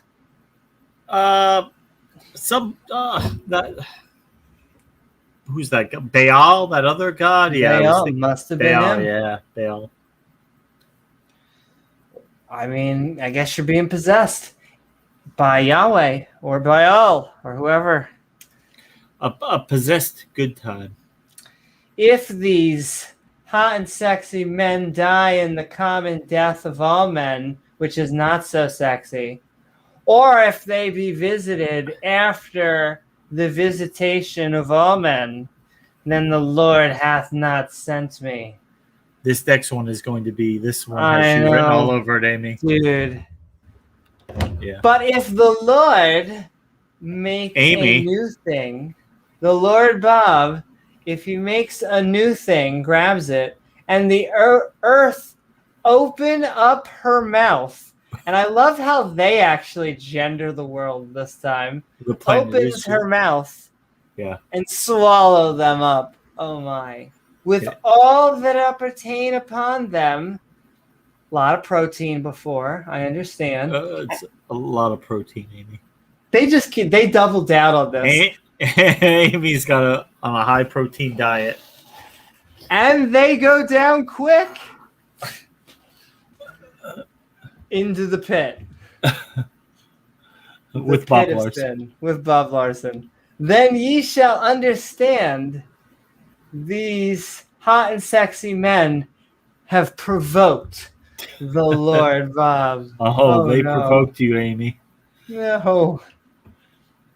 And it came to pass, as he made an end of speaking all these words, that the ground clave asunder that was under them. Clave. And once again, the earth opened up her mouth and swallowed them up, and their houses, and all the men that appertaineth unto the legend of Korah, and all their goods. Wow. They and all that appertained them went down. It's going alive. down. Exactly. Going down. Alive into the pit that sounds like Dune. And the earth closed upon them, and they perished from among the congregation. Aww. So what happened? Moses said, here's how you'll know that God has sent me. If these men die of natural causes, this is a testable empirical claim, by the way, then God hasn't sent me. But if God makes the earth open up and swallow them with their families, nice God, and belongings, then these men have provoked God. When Moses finished speaking, I mean, it probably makes sense because, hey, if God allowed their families to live, then he would just have to punish their kids, the grandkids, great-great-grandkids, and everything like that to the third and fourth generation. So he just might as well kill them all right then and there, right? Yeah, just save himself the trouble. And my appertained unto and all their goods. They all Bob Larson shirt, go to the pit, because but it's just amazing. It's where he's sending the devils to the pit. When Moses finished speaking, the earth opened up and swallowed Korah and his family, his house, and everything that belonged to him. Once again, the nice God.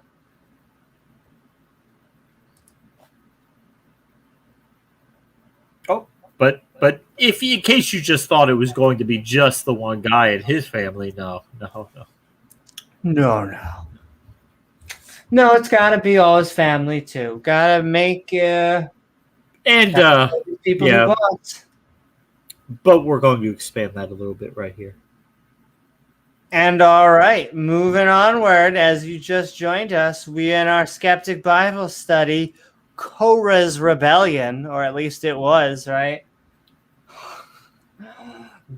We are now moving on into God kills 250 incense burners. Yeah. Horrible people. So if you've ever burnt incense, you might be in trouble. Evil people.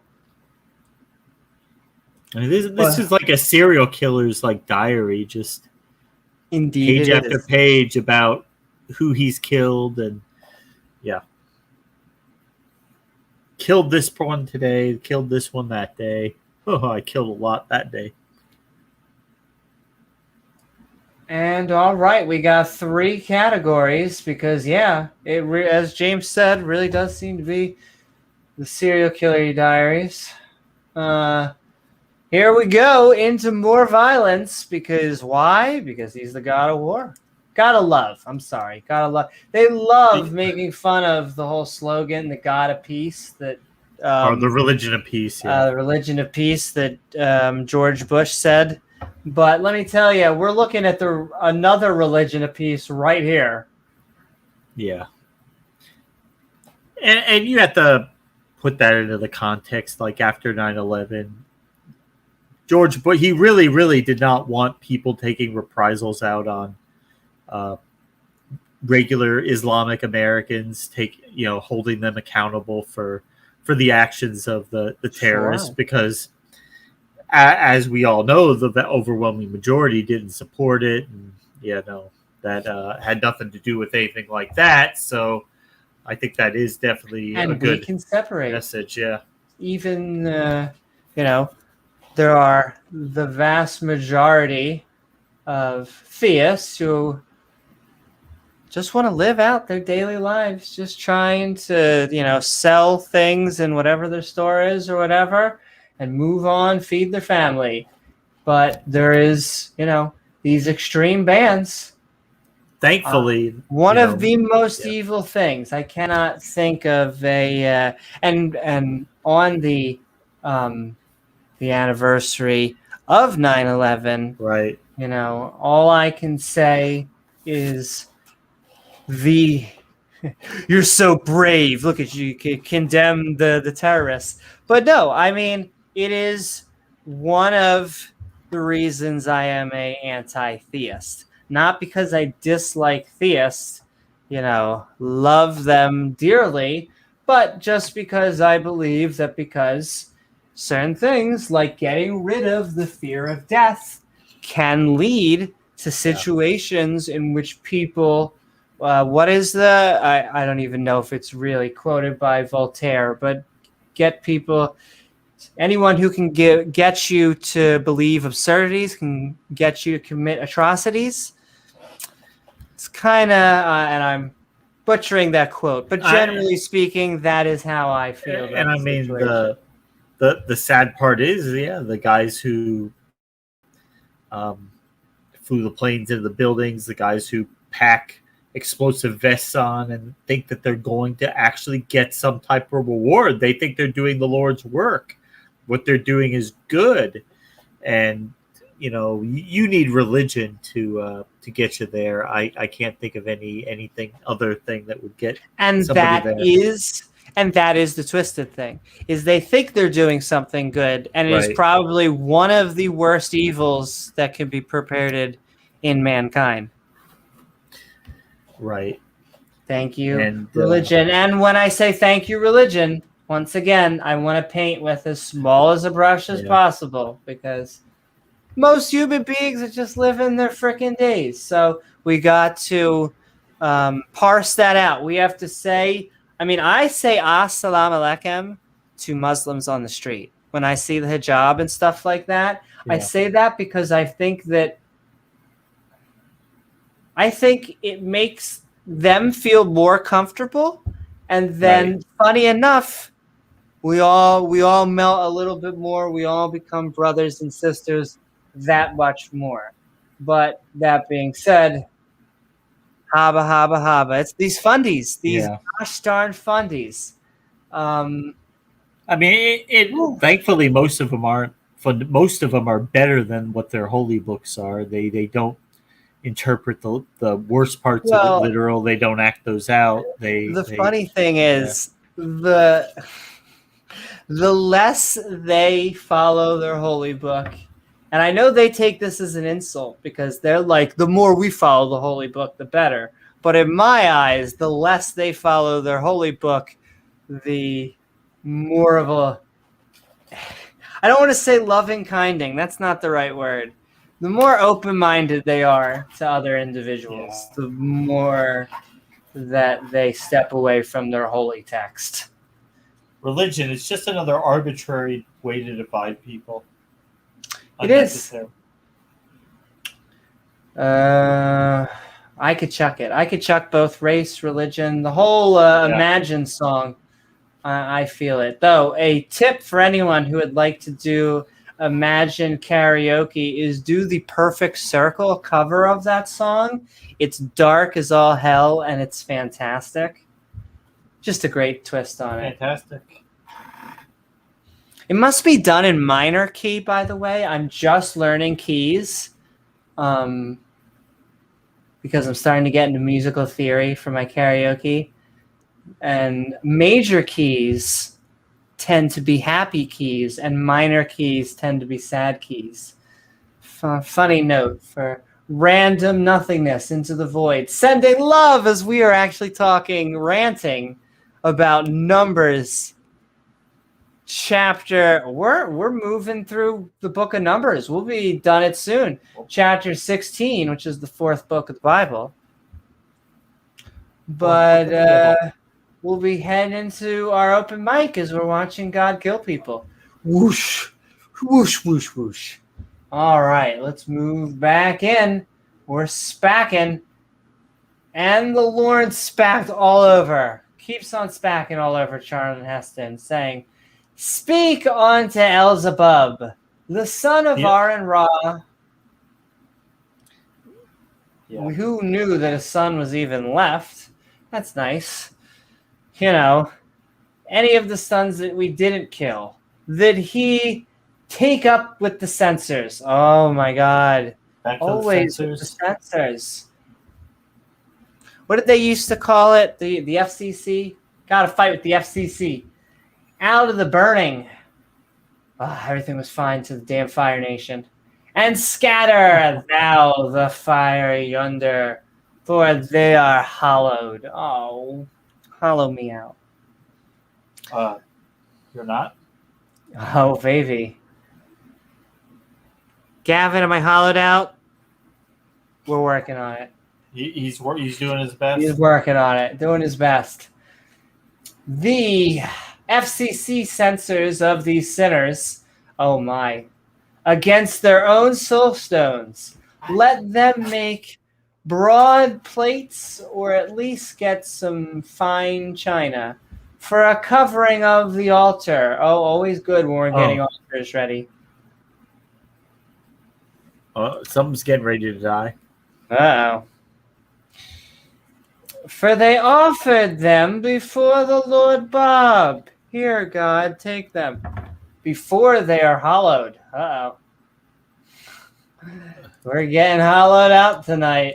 And they shall be a sign unto the children of Israel. Shmishmael. What does the sign say? This, the sounds gay. I'm in, baby. You're in? There you go. That's baby. your sign. And Elzebub, actually, before I go, what were they saying? God said to Moses, say this to Elzar, the son of Aaron. Take the censers from the burning remains because they are holy. Oh, also, and God sent a fire to burn to death 250 men that offered incense. Very important. Well, there you go. But yes, take the censers from their burning remains because they are holy. What? They're holy now that they're dead? Well, they're whole. Yeah, they're holy dead. Guess so. They will be a sign to the Israelites. Okay. Oh, that makes sense. Totally makes sense. And Elzebub, the priest class, not the paladin, took the brazen FCC censors wherewith... They're brazen. They're just out there doing whatever the fuck they want. So brazen. They were don't care. combing their hair, hitting jukeboxes like the Fonzies, wherewith they were burnt. Oh, they were nice and crispy. Had offered, and they were made of broad plates, very decorated nicely, for the covering, once again, of an altar. Always a thing you want to hear when you're gathering people at a religion is, no, no, no, we're gathering at the altar. Oh, would you like to hop on that altar, Amy?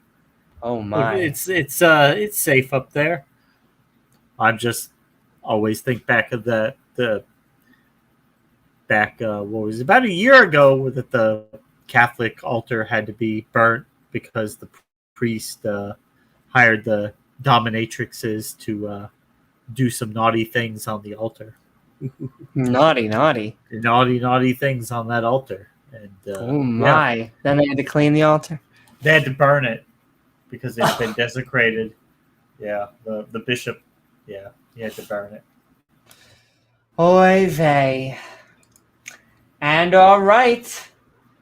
I think we're actually going to be moving to the end. I think we're moving there, which means we are going to get the link ready soon for the open mic, so you can send us about all the wisdom that we have been reading. It has been a doozy. Woo-hoo-hoo. But we're moving to the censors. Ken Hovind style doozy. Yeah. So they were to be a memorial unto the children of Israel. Shmishmael. That no stranger. Shmishmael. Which is not the seed. Danger, Will Robinson. Which is not the seed of Aaron Ra. Why are we talking about seed again? Come. Oh, that answered. I answered my own question. That's the seed, yeah. You did it to yourself. Okay. Near to the offer incense before the Lord Bob. We all have our things that we like. I have glad plugins. That he be not as the legend of Korah and his company, as the Lord Bob said to him by the hand of Charlton Heston.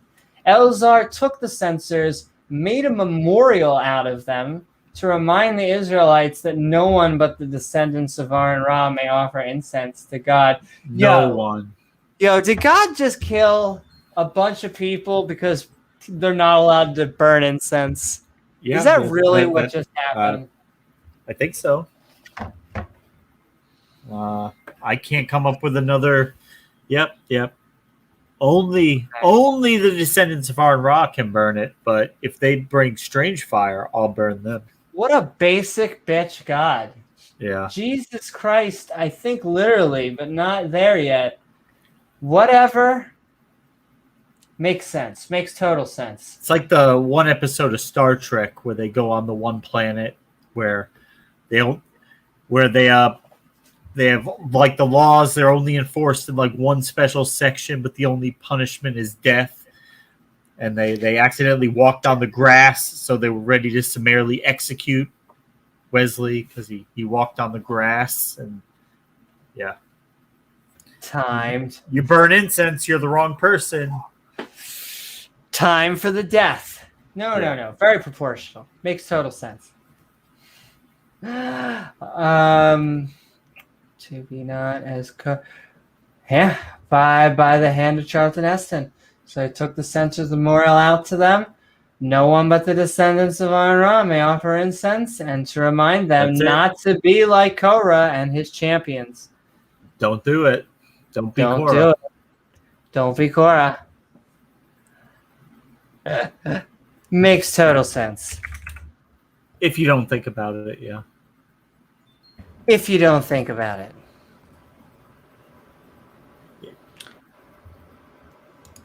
Which actually helps you understand the Bible. If you start thinking about things, if you start analyzing the text, like under the lens of reason or logic, you're not going to understand it.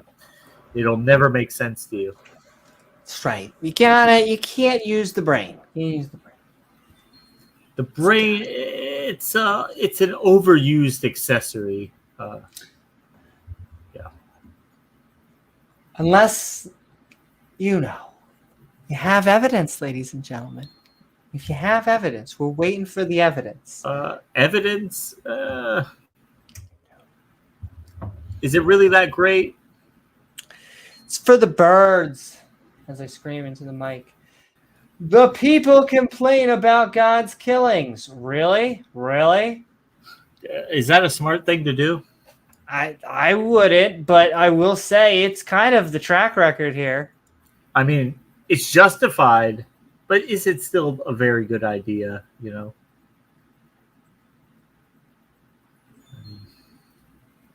Not something I would do at Was this it point. Then again, I would have ran.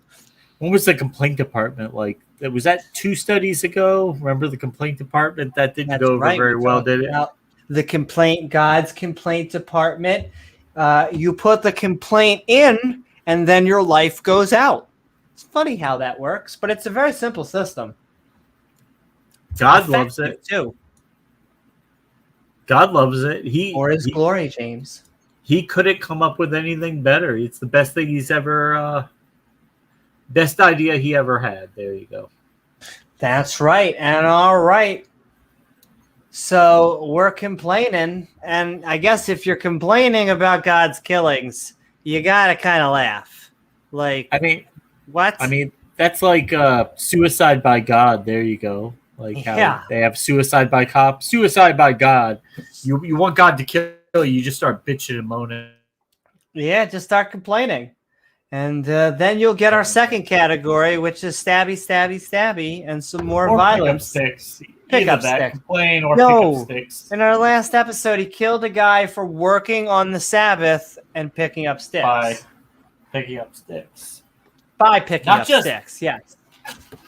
Not just that he told them about that in the Bible, but God personally sat as judge, jury, and executioner of this. He personally told Moses, no, he shall surely be put to death. Yeah. First person. He is stabby. God is running traffic court, and he's killing everybody. And you get a death. And you get a death. Boom, boom, boom, boom, boom. Stamp, stamp, stamp.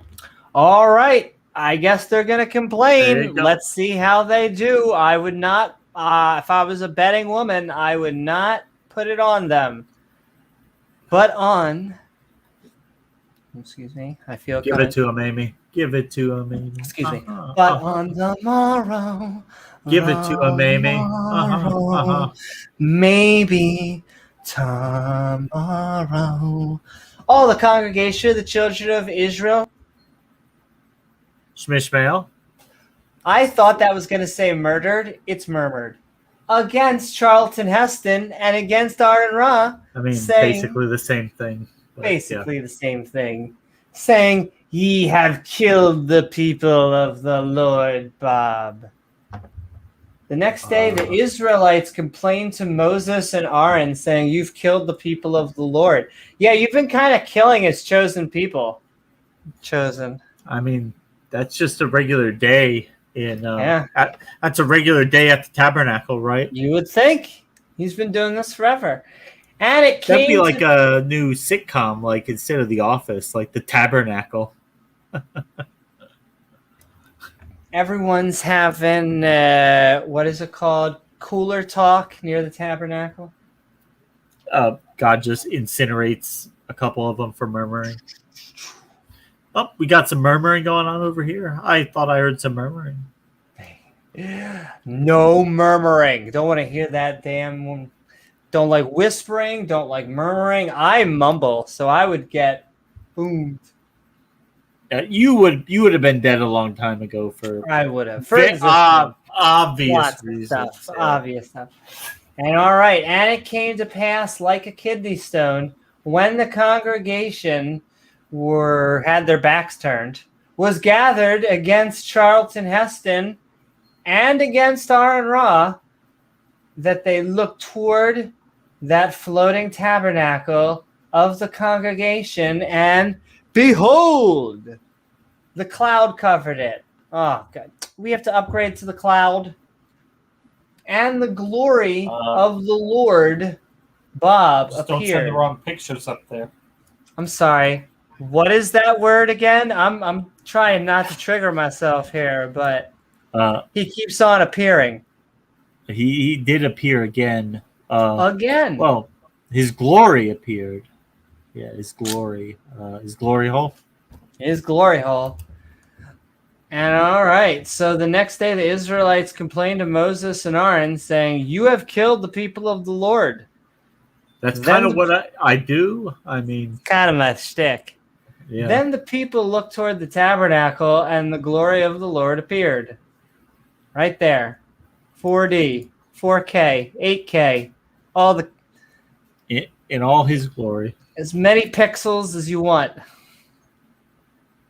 And I think it's 49. All right, we got 1, 2. We got 3 sections left, ladies and gentlemen. Woohoo! Woohoo! I mean, basically, God's running out of people to kill, probably. So that's where, he's just gonna kill everybody, and then that'll be it. The chapter's over. I mean, I don't get why he doesn't just snap and make everyone just believe what he wants. I don't get, if you're going to give people free will and then kill free will and then kill them, then you're just playing a game. He is playing a game. But he loves it. It's fun. It's fun. That's right. And all right, I'm going to be sending the link into chat. I will say, I think I'm going to be changing. This is a heads up to the Twitch, not that. I think I'm going to be changing from Amy Newman Rants to Amy Newman Skeptic, though I don't think that'll affect anything. So if you're already followed, just keep on watching. We're sending you love. And we're going to be sending that link into chat, though we are going to be finishing these 3 I tried to log into there, but my connection wasn't having that Twitch tonight. I can completely understand. But if you do like streaming, we stream on all the different platforms. We got to start hooking up on the podcasting. I got to start looking what you got to do to get onto Spotify and all that fun stuff. But we are on Facebook, Twitch, and YouTube, sending love to the YouTubes. And also got Jamie Russell out there. Hey, Jamie. Hey, Jamie. What is up? Hey, atheist, theist. Going to be the time to join us soon. We will head for about 30 minutes to an hour of open mic. And then we will head over to the Discord and let the community have fun over there. But yes, we got our last 3 chapters. God decides to kill everyone again. Well, yeah. That's what I said, right? The chapter will go over when he kills everybody. There you go. I mean, you got to double down sometimes, right? Got to really put your mark. So, 3 juicy bits here. We got laughing. Got to keep on laughing. We've been laughing the whole time. Been having a good time. We've been stabbing people. But hey, we have been also dunk. More injustice. It goes so well with stabby people. And so God decides to kill everyone again. Numbers chapter 16. And Charlton Heston, set on Tar and Ra, came before the tabernacle of the congregation. They must be enjoying this, though they don't have names. And the Lord Bob spat all over Moses again, saying, "Get you up." This is weird wording. "Get you up from among this congregation, that I may consume them as in a moment." And they fell upon their faces. Yo, are they South Park? Are they Mo? Deja vu. Yeah, what is with them falling on their faces? Again. Does that help? Does that stop God from killing people? I'm starting to think it might. Maybe. But okay, short section. We're moving on. Aaron stops God from killing everyone by burning incense. It is that same trifecta. At least We he's are allowed. laughing. Yeah, he's allowed to do it. No one else, though. Because you'll get the stabba, which is one of our categories, along with keep on laughing and injustice. It is our trinity tonight here. Categories, you say? Categories, you say?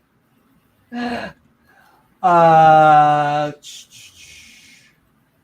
will say I would like to redo that video, even shortify it. I like it, but it's a classic. It's at this point it's sacrosanct. You can't tamper with it. It's like when people suggest changing the music for modern day debate from the World Goes Wild song. Yeah, like no, I don't care. It's sacrosanct. When you're waiting for a debate, you were just thinking about hearing that song all day long. I don't know. It's a decent song, as patting myself back on the producer. You want something, it's pretty neutral. You want something that's just trying to pump people up. And it's really not a bad choice. Keep that blood flowing. But okay, we're moving on. The link is in chat, people. It's pinned. So come join us. But we're moving into the last two sections. Aaron stops God from killing everyone by burning incense. Again.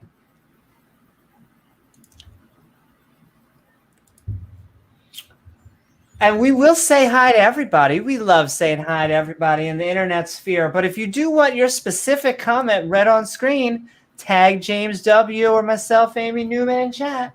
But Numbers chapter 16 and Charlton Heston said unto Aaron Ra, take a FCC censer and put the Fire Nation therein from off the altar and put on some vanilla incense. And vanilla ice music. Ice. Put on some vanilla ice music. I feel like I'm old enough as a millennial to say that Gen Z, I don't know if they know who Vanilla Ice is. Oh, yeah, they probably don't. So that's kind of interesting. Yeah. That might be for the better. Ice, baby. Yeah. Go quickly onto the congregation and make an atonement for them. Oh, baby, do it nice and hard. I have an atonement for you, Amy. Oh, baby, do you? Is it a 15-foot long? For the wrath is gone. It's 15 feet of atonement, yeah. Oh, baby. Gone out from the Lord, Bob. The plague is begun. Ooh. Once again, sounds like a supervillain. Is a supervillain. And Aaron Ra took, as Charlton Heston commanded, and ran his fingers through his hair. No. Into the midst of the congregation. And behold, the plague was among the people. Bad news, man. And he put on incense, put vanilla, caramel, all the best flavors, and made an atonement for the people. And he stood between the dead and was like, ew. And the living. And the plague. What's your favorite incense, Amy? I don't know. You might have to go with a classic lavender. That's like the lilac, lavender. If they only have two flavors in a store, you got to have that, or you got to have fresh linen. Like good old fresh linen. The jasmine, or like the dragon fruit, or the fruity ones. I don't know which one of those would appease God the most, though. It's hard to tell. He may be an orange citrus kind of guy. What do you get the God who has everything? A really big congregation.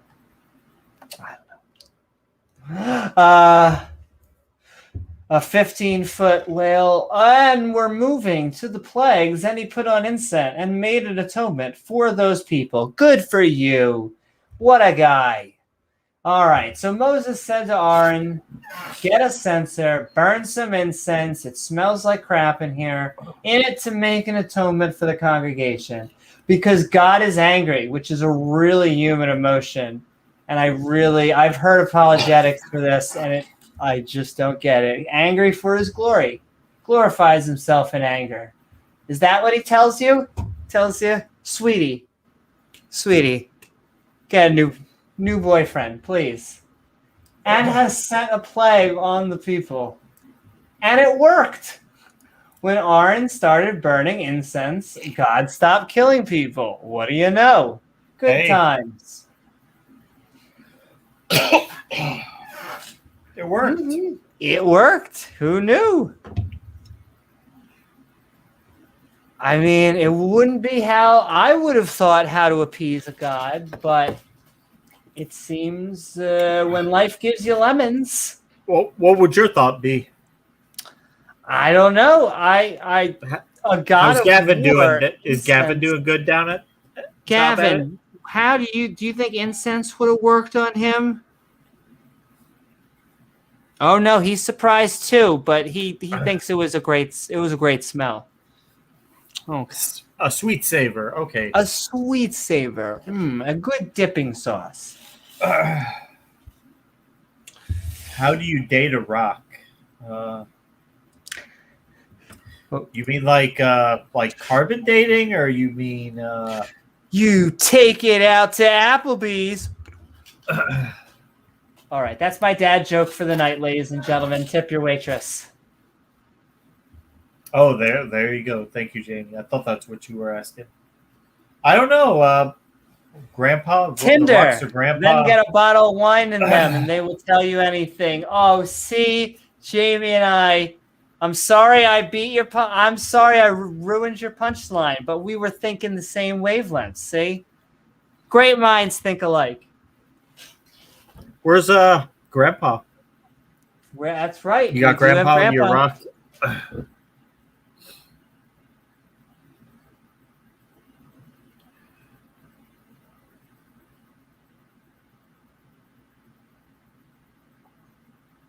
Here we go. We got good old Grandpa. Ladies and gentlemen, this is what the theists think that atheists think that we believe that we came from.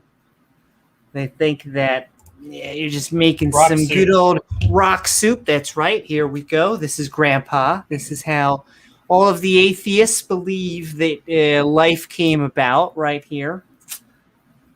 Abiogenesis, right? Abiogenesis, exactly. Even though God supposedly made people out of clay, but I guess clay, rock. He added some special sauce to it. The special sauce, sweet and savor, baby. But okay, last section. Gavin likes the special sauce, Amy. We'll keep on ranting. Oh, does he? But who doesn't, if I'm being honest? But we'll keep on ranting for a little while. But we'll finish up, and so have the chance to go into open mic. And if not, it'll just be these two schmucks having a good Bible study, and we'll roll on to the Discord. Hopefully we can get people to come in. Yeah, also that's what she said. Close enough. But yes, God kills 14,700 specifically in a plague. Yo, once again, just talking about the whole Satan kill count. Satan? Not today. There's just got to be a number at a certain point after defending God over and over and over. Maybe it's just God. Maybe it's just him. Maybe he's the douchebag. I'm just saying. Well, of course you would say that, Amy, but it's true. Maybe we're the assholes. Maybe. Well, I mean, we are definitely roasting and toasting some scripture, but I feel like we're still just coming at it trying to be honest. I mean, God's a big boy. He can defend himself, right? and honestly, if he did a lot more nice things, it would be harder to roast him. Like, it's much harder if it was just like wisdom after wisdom. It would be much harder for us to be like, oh man, it just says love everybody and slavery sucks. And If he wasn't killing people every 5 minutes. Yeah. He was saving people. Can you imagine if it was like the exact opposite? It was like God saves 14,700 people just from an event, from a disaster. It'd be a totally different book. Well, he does save people once in a while, but it's usually from something that he himself caused. So that's the kicker. But okay, God kills 14,700 people once again, specifically in a plague. It is our ending trifecta. Listen, when God is talking about numbers killed, he is right on the money with that. Yo, when they were talking about numbers, they were not joking. They are bringing it. They are making it rain bodies. Making it rain bodies. And it's okay, Jamie. I understand. I would normally pull the whole like, yo, you're so but it is like almost 5 a.m. So Jamie's a trooper. I mean, he's came on and gave his defenses before. So it's not that he won't. Yeah, it's not that he has. Yeah. We give everybody time on here if they want it. We honestly like it because we want people to say their ideas so we can have a back and forth, a dialogue, if you will. But yes, God kills 14,700 in a plague. Not 14,000. Chapter 16. 600 or 500. 14,700. No. Not 701, not 699. 700. Yeah. Now that they died in a plague were 14,700 specifically. Besides them that died about the matter of the legend of Korah, except that whole shtick. You know, that thing going on. And aside from that. Except for that. Picky, who was counting.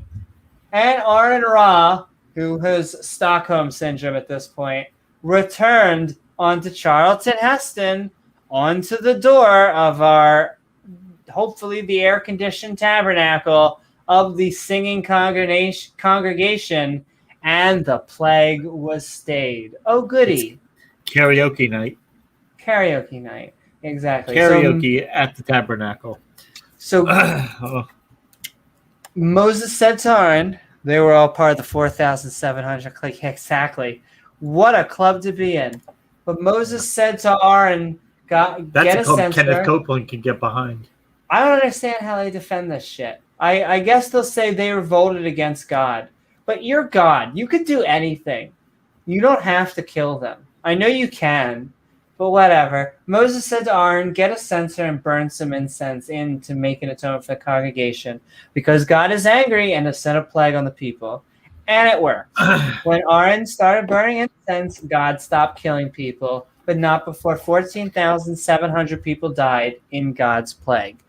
Woohoo! That's right. We are doing a marathon, and we're the ever-loving night bugs. And sending love, Pat. Hey, Pat. But that's right. We will go to sleep eventually. That happens, right? People do sleep. We stream all night. We can sleep when we die. Because that's right. Because there's no hell. We actually can go to sleep when we die. Yeah, that's right. We don't have to be sodomized by Satan forever. Beat me to it. If that was hell, then Amy would be all over that. And with that, that's going to bring us into our... This was a long one. That's what he said.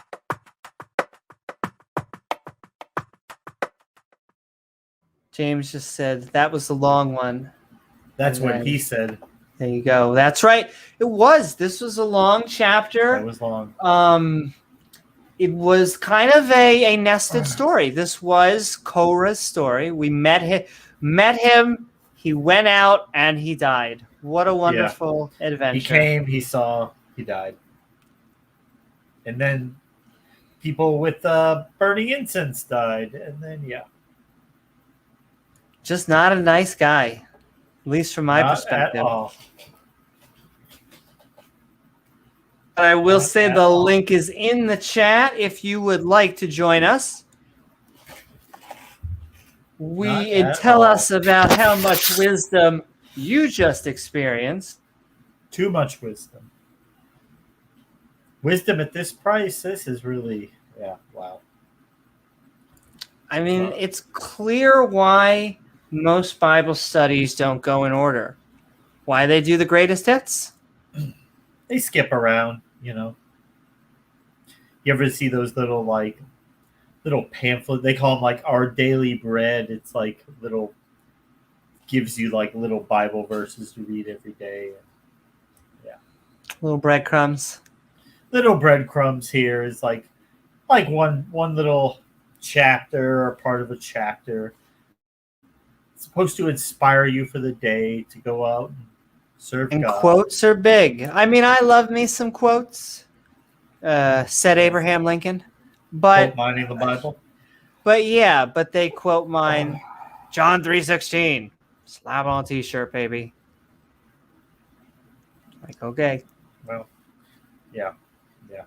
They don't quote mine God kills 250 incense bearers or the 14,700 with the plague. No names, no nothing. Just boom, out of existence.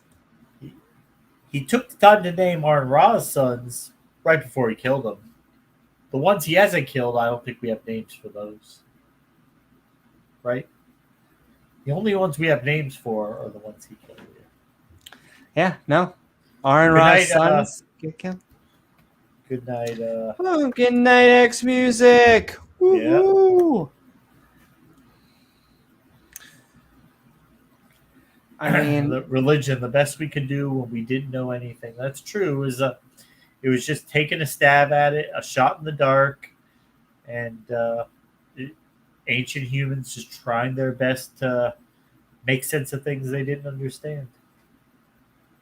and so there's 36 chapters in Numbers. We're moving right along.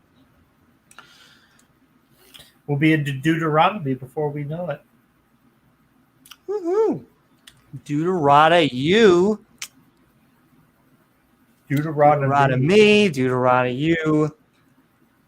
Sending love to all those in chat. I'm looking in there if anybody wants to bring up any fun points or if anyone would like to join us. But if not, we're going to be wrapping up this Bible study. It's been 2 hours and we're at the 2 hour and 30-minute mark. Did we so it's already actually post the been link?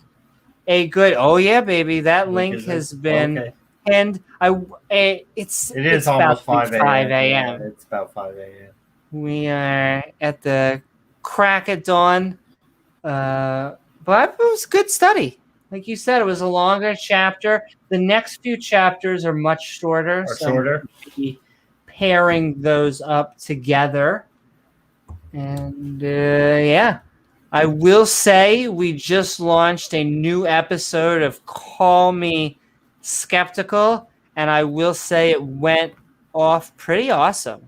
It did go well. Very happy with episode, that. Yeah.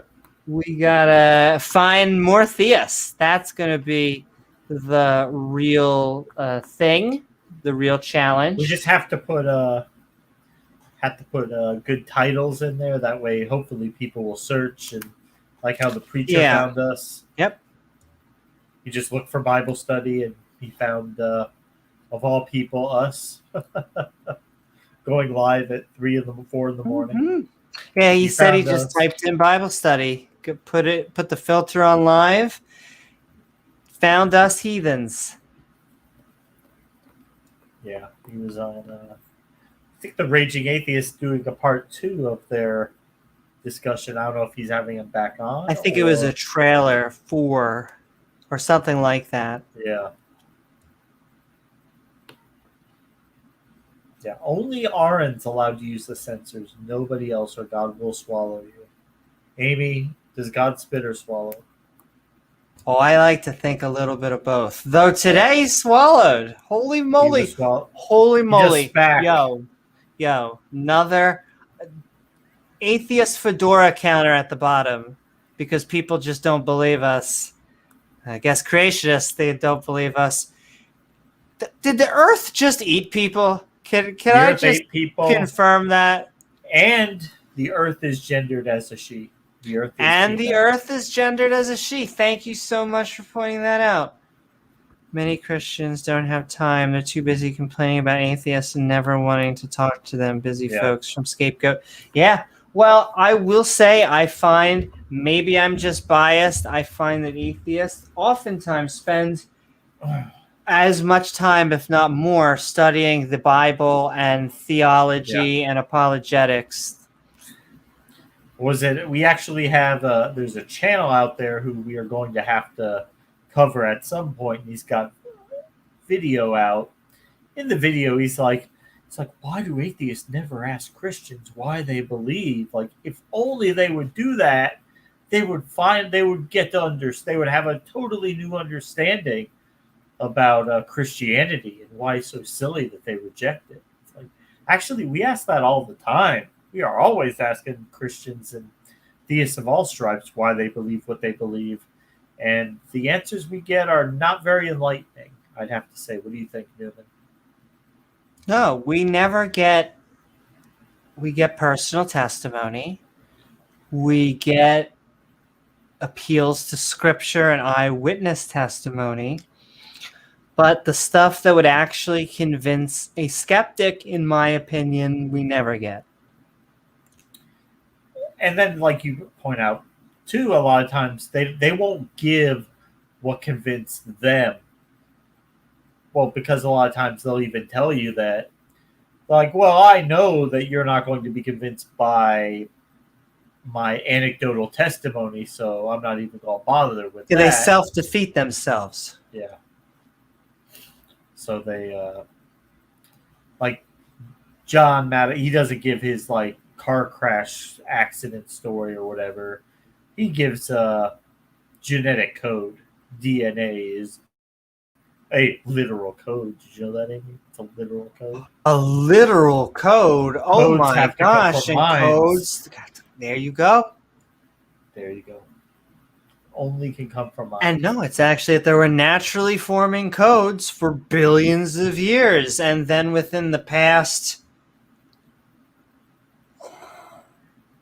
200 years, 100 years or less, coding has become very popular. There have been human-made codes for 10,000 years, but as an actual profession lately, Thing is, DNA is a chemical. It's chemicals. Humans are then looking at it and trying to describe what we're seeing when we look at it. So we give each component a different name, and then we try to use chemistry to figure out how different chemicals interact with other chemicals and what we can expect when you take two chemicals and you mix them together, what you're going to get.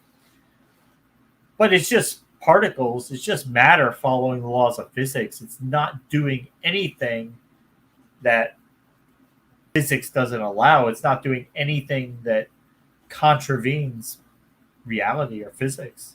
In fact, it's doing the only thing it can do. It's the only thing anything ever can do, which is obey physics. That's it. That's it.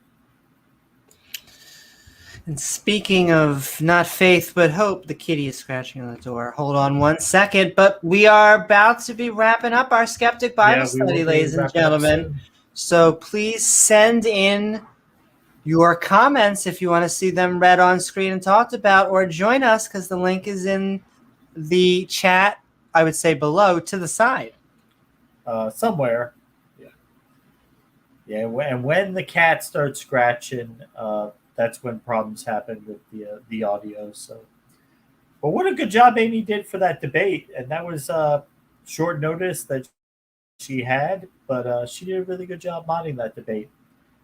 And we know Mark and Jen, they're both regulars on the channel. They're both great people, and we love having them on. But Amy did a good job modding. Of course, we know where she and we feel where we line up on those issues, but still give everybody a chance to make their case, give everybody time, and try to be polite and respectful to everybody. So absolutely. And we like views that differ than ours. We love it. Like you said, we usually love it when we get somebody to come on. Almost sometimes like the crazier the better. Like, tell me more about this snake enveloping the world. Oh, exactly. It's the Dwight view of logic. Tell if me anyone more about is the monad. a fan of The Office, I don't believe you. Tell me more. That's tell me more about this. Tell me more about how the monad is not alive, but life came from the monad, but life can't come from non-life, which was something I heard today in the debate. Did you catch that? Because the monad is not alive. Somebody sent in the question asking her if the monad was alive. She says no, but then she also said that life can't come from non-life, but life came from the monad. I don't know. Seems like no matter how far you kick the can down the road, at some point you're going to have to get the life coming from non-life. There's no other way around it. I don't get the whole fretting over life coming from non-life, because the environment was fantastic for it, even though molten and more like stuff like that. But we're still within the habitable zone. We still have water. There's still lots of carbon on the planet. There's so many good reasons for why life came from non-life on this planet. Right. But and I mean, it's similar to the whole dynamic of something from nothing, a universe, something existing without a cause, and now our knowledge, our framework is so inadequate, I think, to really ponder those questions. But within the framework of what we can understand, it almost seems inevitable that somewhere along the line something had to come from nothing, even if that doesn't actually make sense. See, I can't even conceive of a nothing, but I understand what you're saying. Right. My thing there is something. Is that even the furthest back we go, we can't even get to a nothing, because the Big Bang is a nothing. Outside of the universe, outside of the multiverse. I mean, it would seem like there's always got to be something outside of something, because where do you put something in? But those type of concepts are just so beyond our ability to grasp. Like if you could understand the purpose, if that has any meaning of why there is anything, it would be so far beyond our ability to comprehend that it wouldn't even make sense to us. You could almost say it would be godlike, but I don't think it would have a mind. I think it would just be. I honestly don't get the mind thing. An infinite loop of super complex things that we just don't have the ability to grasp. And minds, they got shit to do. They are too busy thinking about things, trying to figure out how they're going to get their day done. I really don't get. I don't even understand how the God could make choices. I don't understand why. I cannot wrap my head around why it's conscious. Now, that doesn't mean it's not, but I think she basically did say that God would have some limitations on his ability to do things. So, if you conceptualize it like the way like he just exists because he just exists, then it's like he's a physical property of reality. He's like locked into. He's like a physical property of the universe. So like, no, he created the universe. Okay, he's got to exist in something. So whatever that is that he exists in, he would be a physical property of that. I mean, at some level, if that You makes would any think. sense. I don't know. No, I don't understand the outside of time and space as a being. I understand outside time and space as like there are a lot of hypotheses about black holes, supermassive black holes creating supermassive white holes, which is the exact opposite of black hole. Everything's Never going seen in. one, but it's a mathematical construct. Yes. And so if a black hole is absorbing everything and a white hole is actually repelling everything. Right. And that kind of sort of like the Big Bang, yeah. Kind of dark energy. And so it could be that we have this nesting. Now, it almost sounds beautiful, and it would make sense if this worked, but if it didn't, could be something completely different. That would be a form of almost multiverses. So you have supermassive black holes creating white holes that create universes. Within these universes, they create supermassive black holes that create the supermassive black holes. Rule 34. Oh my god. Well, I remember seeing one model, like one mathematician made up that, like, the universe, like a time traveling universe where the universe is always traveling back in time to create itself. And of course, could have been cyclical. Doesn't make any sense, but mathematically it can work out.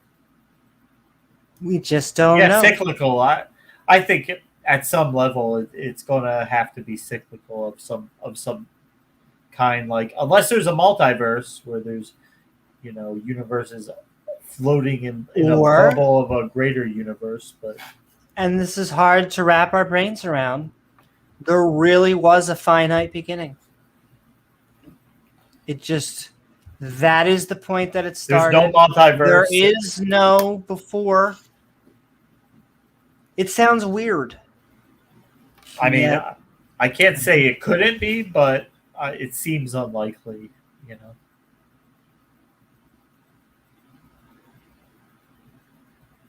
And they look at like the infinite regress as something bad, but I almost think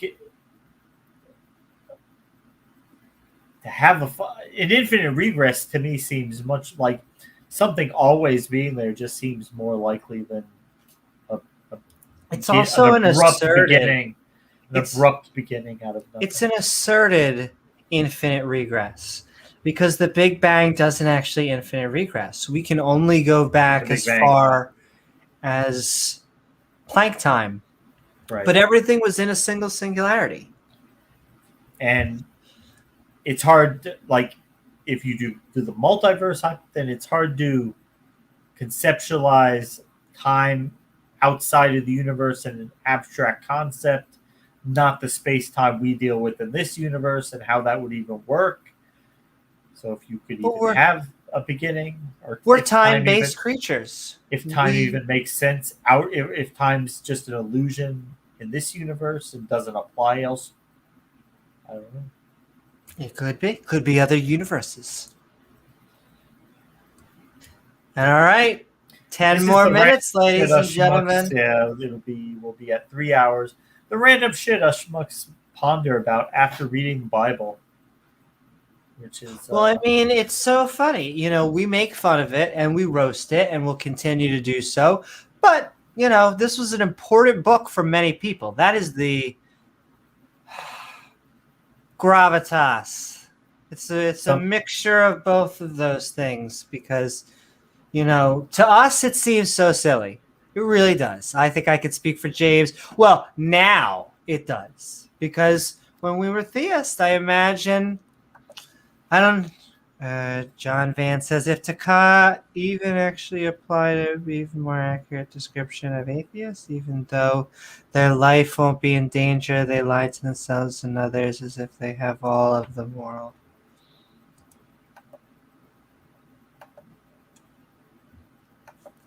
Questions. I don't know what that means. Yeah, this is Leophilius. That's right, baby. Not used to be I just have, but now James and I, we're sharing reins. We go as we move around the Oregon Trail of theology. Which is like in and of itself like a black hole. And that's the thing about these religion things. It's like science, we deal with like abstract things. You can take an atom, you can measure its properties, you can tell other people can make those same measurements. You can't do that with religion because it's not real. That's why people can read the same book and come up with thousands of different sects and denominations, and each all reading the book and taking a different take on it. Because it's not even a book by one author. It's a conglomeration of different authors over different times. And you're trying to smash it all together and say it's all true at the same time, which is why you get to contradictions, which is a form of de-evolution, I guess. I never heard that phrase a lot until tonight. You a fan of de-evolution? It reminds me of genetic entropy. Entropy, yeah. Or what we just heard is that a few days ago that evolution isn't true because the harmful mutations there's no way to filter them out of the gene pool except natural selection. But we'll pretend that doesn't happen. So aside from natural selection, there's no way to filter those out, right? Yeah, no, it has to definitely come right. from an all-seeing creator of the universe. Yeah. Religion can't learn? No, it can't, which is why somebody like Ken Hovind can be told that he's getting things wrong hundreds of times, and he just still gets out on camera and says the same shit that he's been corrected on dozens of times. They almost value the fact that it doesn't change, which I find religion does to a lot of things, is they flip things around, like notions that you would normally find, and that is one of them. They're like, no, it's great because it can't. Just trust the science. Is it? Well, you see, the thing about trusting the science is that other people can do the same experiment, and if they do it the same way, they should get the same result as you, because it's about just trying to accurately describe reality, not just trying to describe how something seems to you. Sending love from Twitch. Recreationists, religious texts are like tax code, widely open to interpretation, and with many people profiting from its licensed meditation. Yeah. Freaking non-taxable.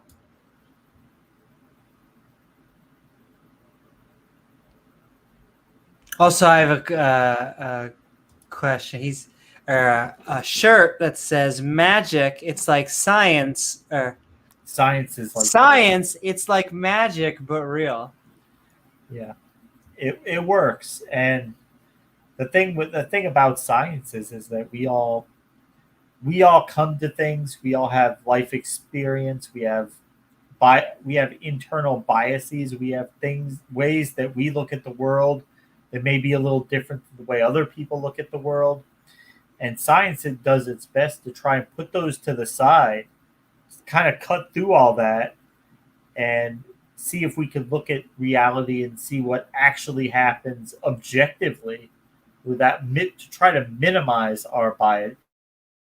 You never eliminate it, But if we can minimize it, then we can come up with as accurate of a model as we can.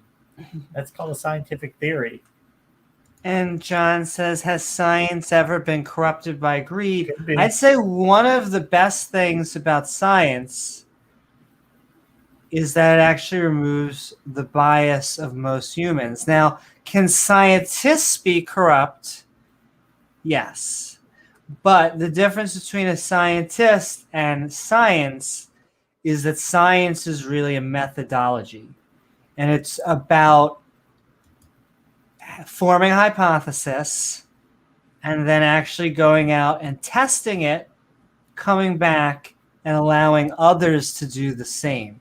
And I think as long as you use that methodology, it's actually one of the best ways we have of removing human bias. And here's the thing, science, if somebody like Elon Musk, he hires scientists, he uses science to build things that make money. I mean, he's selling you a Tesla, but how much science went into that? A lot. But on the religious side of it, what are they selling, Amy? What is that good old invisible product? What is actually in a few hours, Creflo Dollar and Kenneth Copeland and Joel Osteen, what are they going to be selling from their pulpit?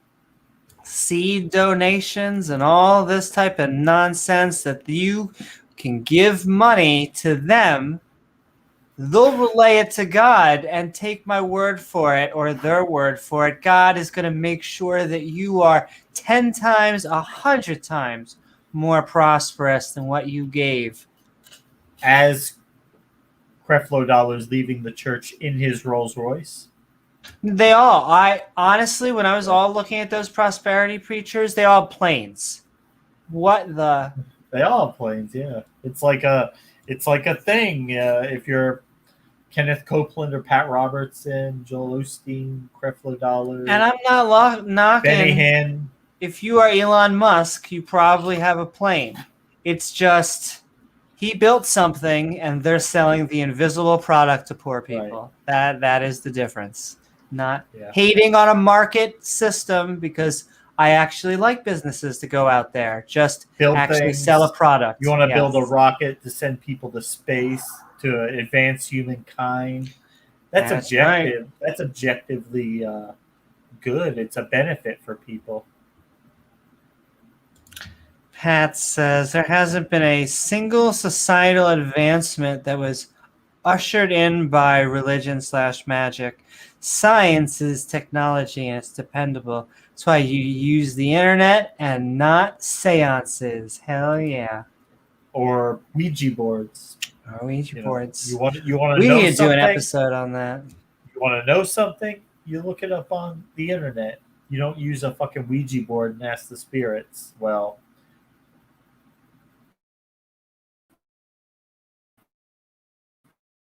you shouldn't. It's not a good way to find things out. Wikipedia of the spirit realm. No good. Altitude brings them closer to God. Well, that's apparently what they thought back in the Bible times with the Tower of Babel, because they thought, hey, we build a tall tower. Eventually we'll get to heaven. And it's not just they that thought that. Apparently God thought that too, because he was getting worried about that tower. Amy, you remember that? He was actually legitimately perceived a threat to that tower. He didn't want drunk bums and prostitutes walking up that tower and walking around heaven. So he came down and he changed everybody's language just to stymie production on that tower because it was a threat to him. So apparently God thought that altitude brings people closer to him until people, built way taller buildings than that. And then people invented balloons and then airplanes and rockets. And at that point, God realized, oh, hey, never mind. I'm in another dimension. I don't have to hide up high. You can never get to prove I'm not there. Right? Yeah, well, even though he used to come down a lot, including in this chapter. But apparently that doesn't happen anymore. He used to come a lot. Oh my. Well, I mean, he really gets himself excited if he's going to. I wish he would lean into that more than friggin' killing people. Well, I think he connects the two. I think he gets his gratification from killing people, which is actually not too far off from the apologetic that some people will give you, like why does he send people to hell? For his own glory. His own glory, James. Why? So that they can be vessels to feel his wrath forever. Basically, just to be like a punching bag that God can always go and punch anytime he feels like it. And by the way, he always feels like it because they didn't arbitrarily choose to believe in him without evidence, which is really what he wants you to do. Yeah, he just needs you to believe on faith, James. Just gotta believe in your heart. Believe in your heart. Praise me. Praise. And all right, ladies and gentlemen, I think we're going to wrap it up. But it's been fun. That's what he said. Woo-hoo. We have been Skeptic Bible studying on Korah's rebellion. And I think we are going to bring in the mimes. Do it.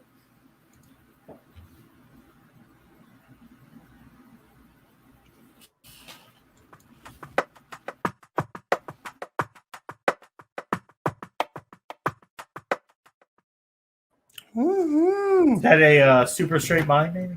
Those are so super straight mimes. They can't get enough of it. They can't get enough of it.